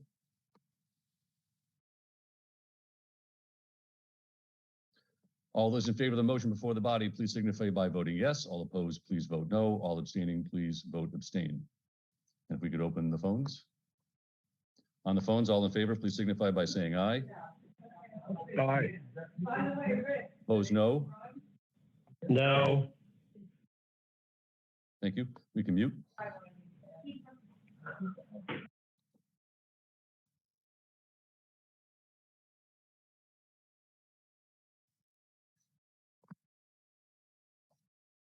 Zoom admin, let me know when we're ready.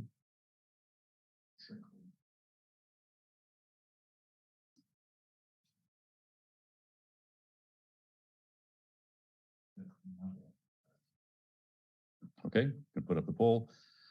The motion fails with a vote of 76 yeses at 41%, 107 noes at 57%, and 3 abstentions at 2%. Thank you all. Given that it is 10:45, entertain a motion to adjourn. I see such a motion from Mr. Matthews. Is there a second? A second from Ms. Agostino. Is there any discussion? Seeing none. Mr. Curran, you wish to discuss a motion to adjourn. Mr. Curran, you recognize.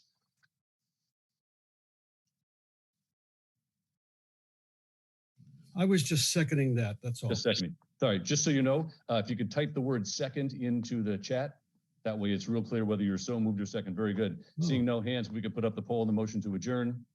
I didn't know that. All those in favor, please, excuse me. All those in favor of the motion before the body, please signify by voting yes. All opposed, please vote no. All abstaining, please vote abstain. We can open up the phones. Phones are open on the phones. In favor of adjourn, please say aye. Aye. Yes. Aye. Opposed, no. And as soon as you can, Mr. Zoom, I'm sure we'll be done. And the motion carries 163 yeses at 94%, 10 noes at 6%, and 0 abstentions at 0%. Ladies and gentlemen, Monday the 13th at 7:30, we'll reconvene. Thank you for your patience and for your efforts. Have a nice weekend.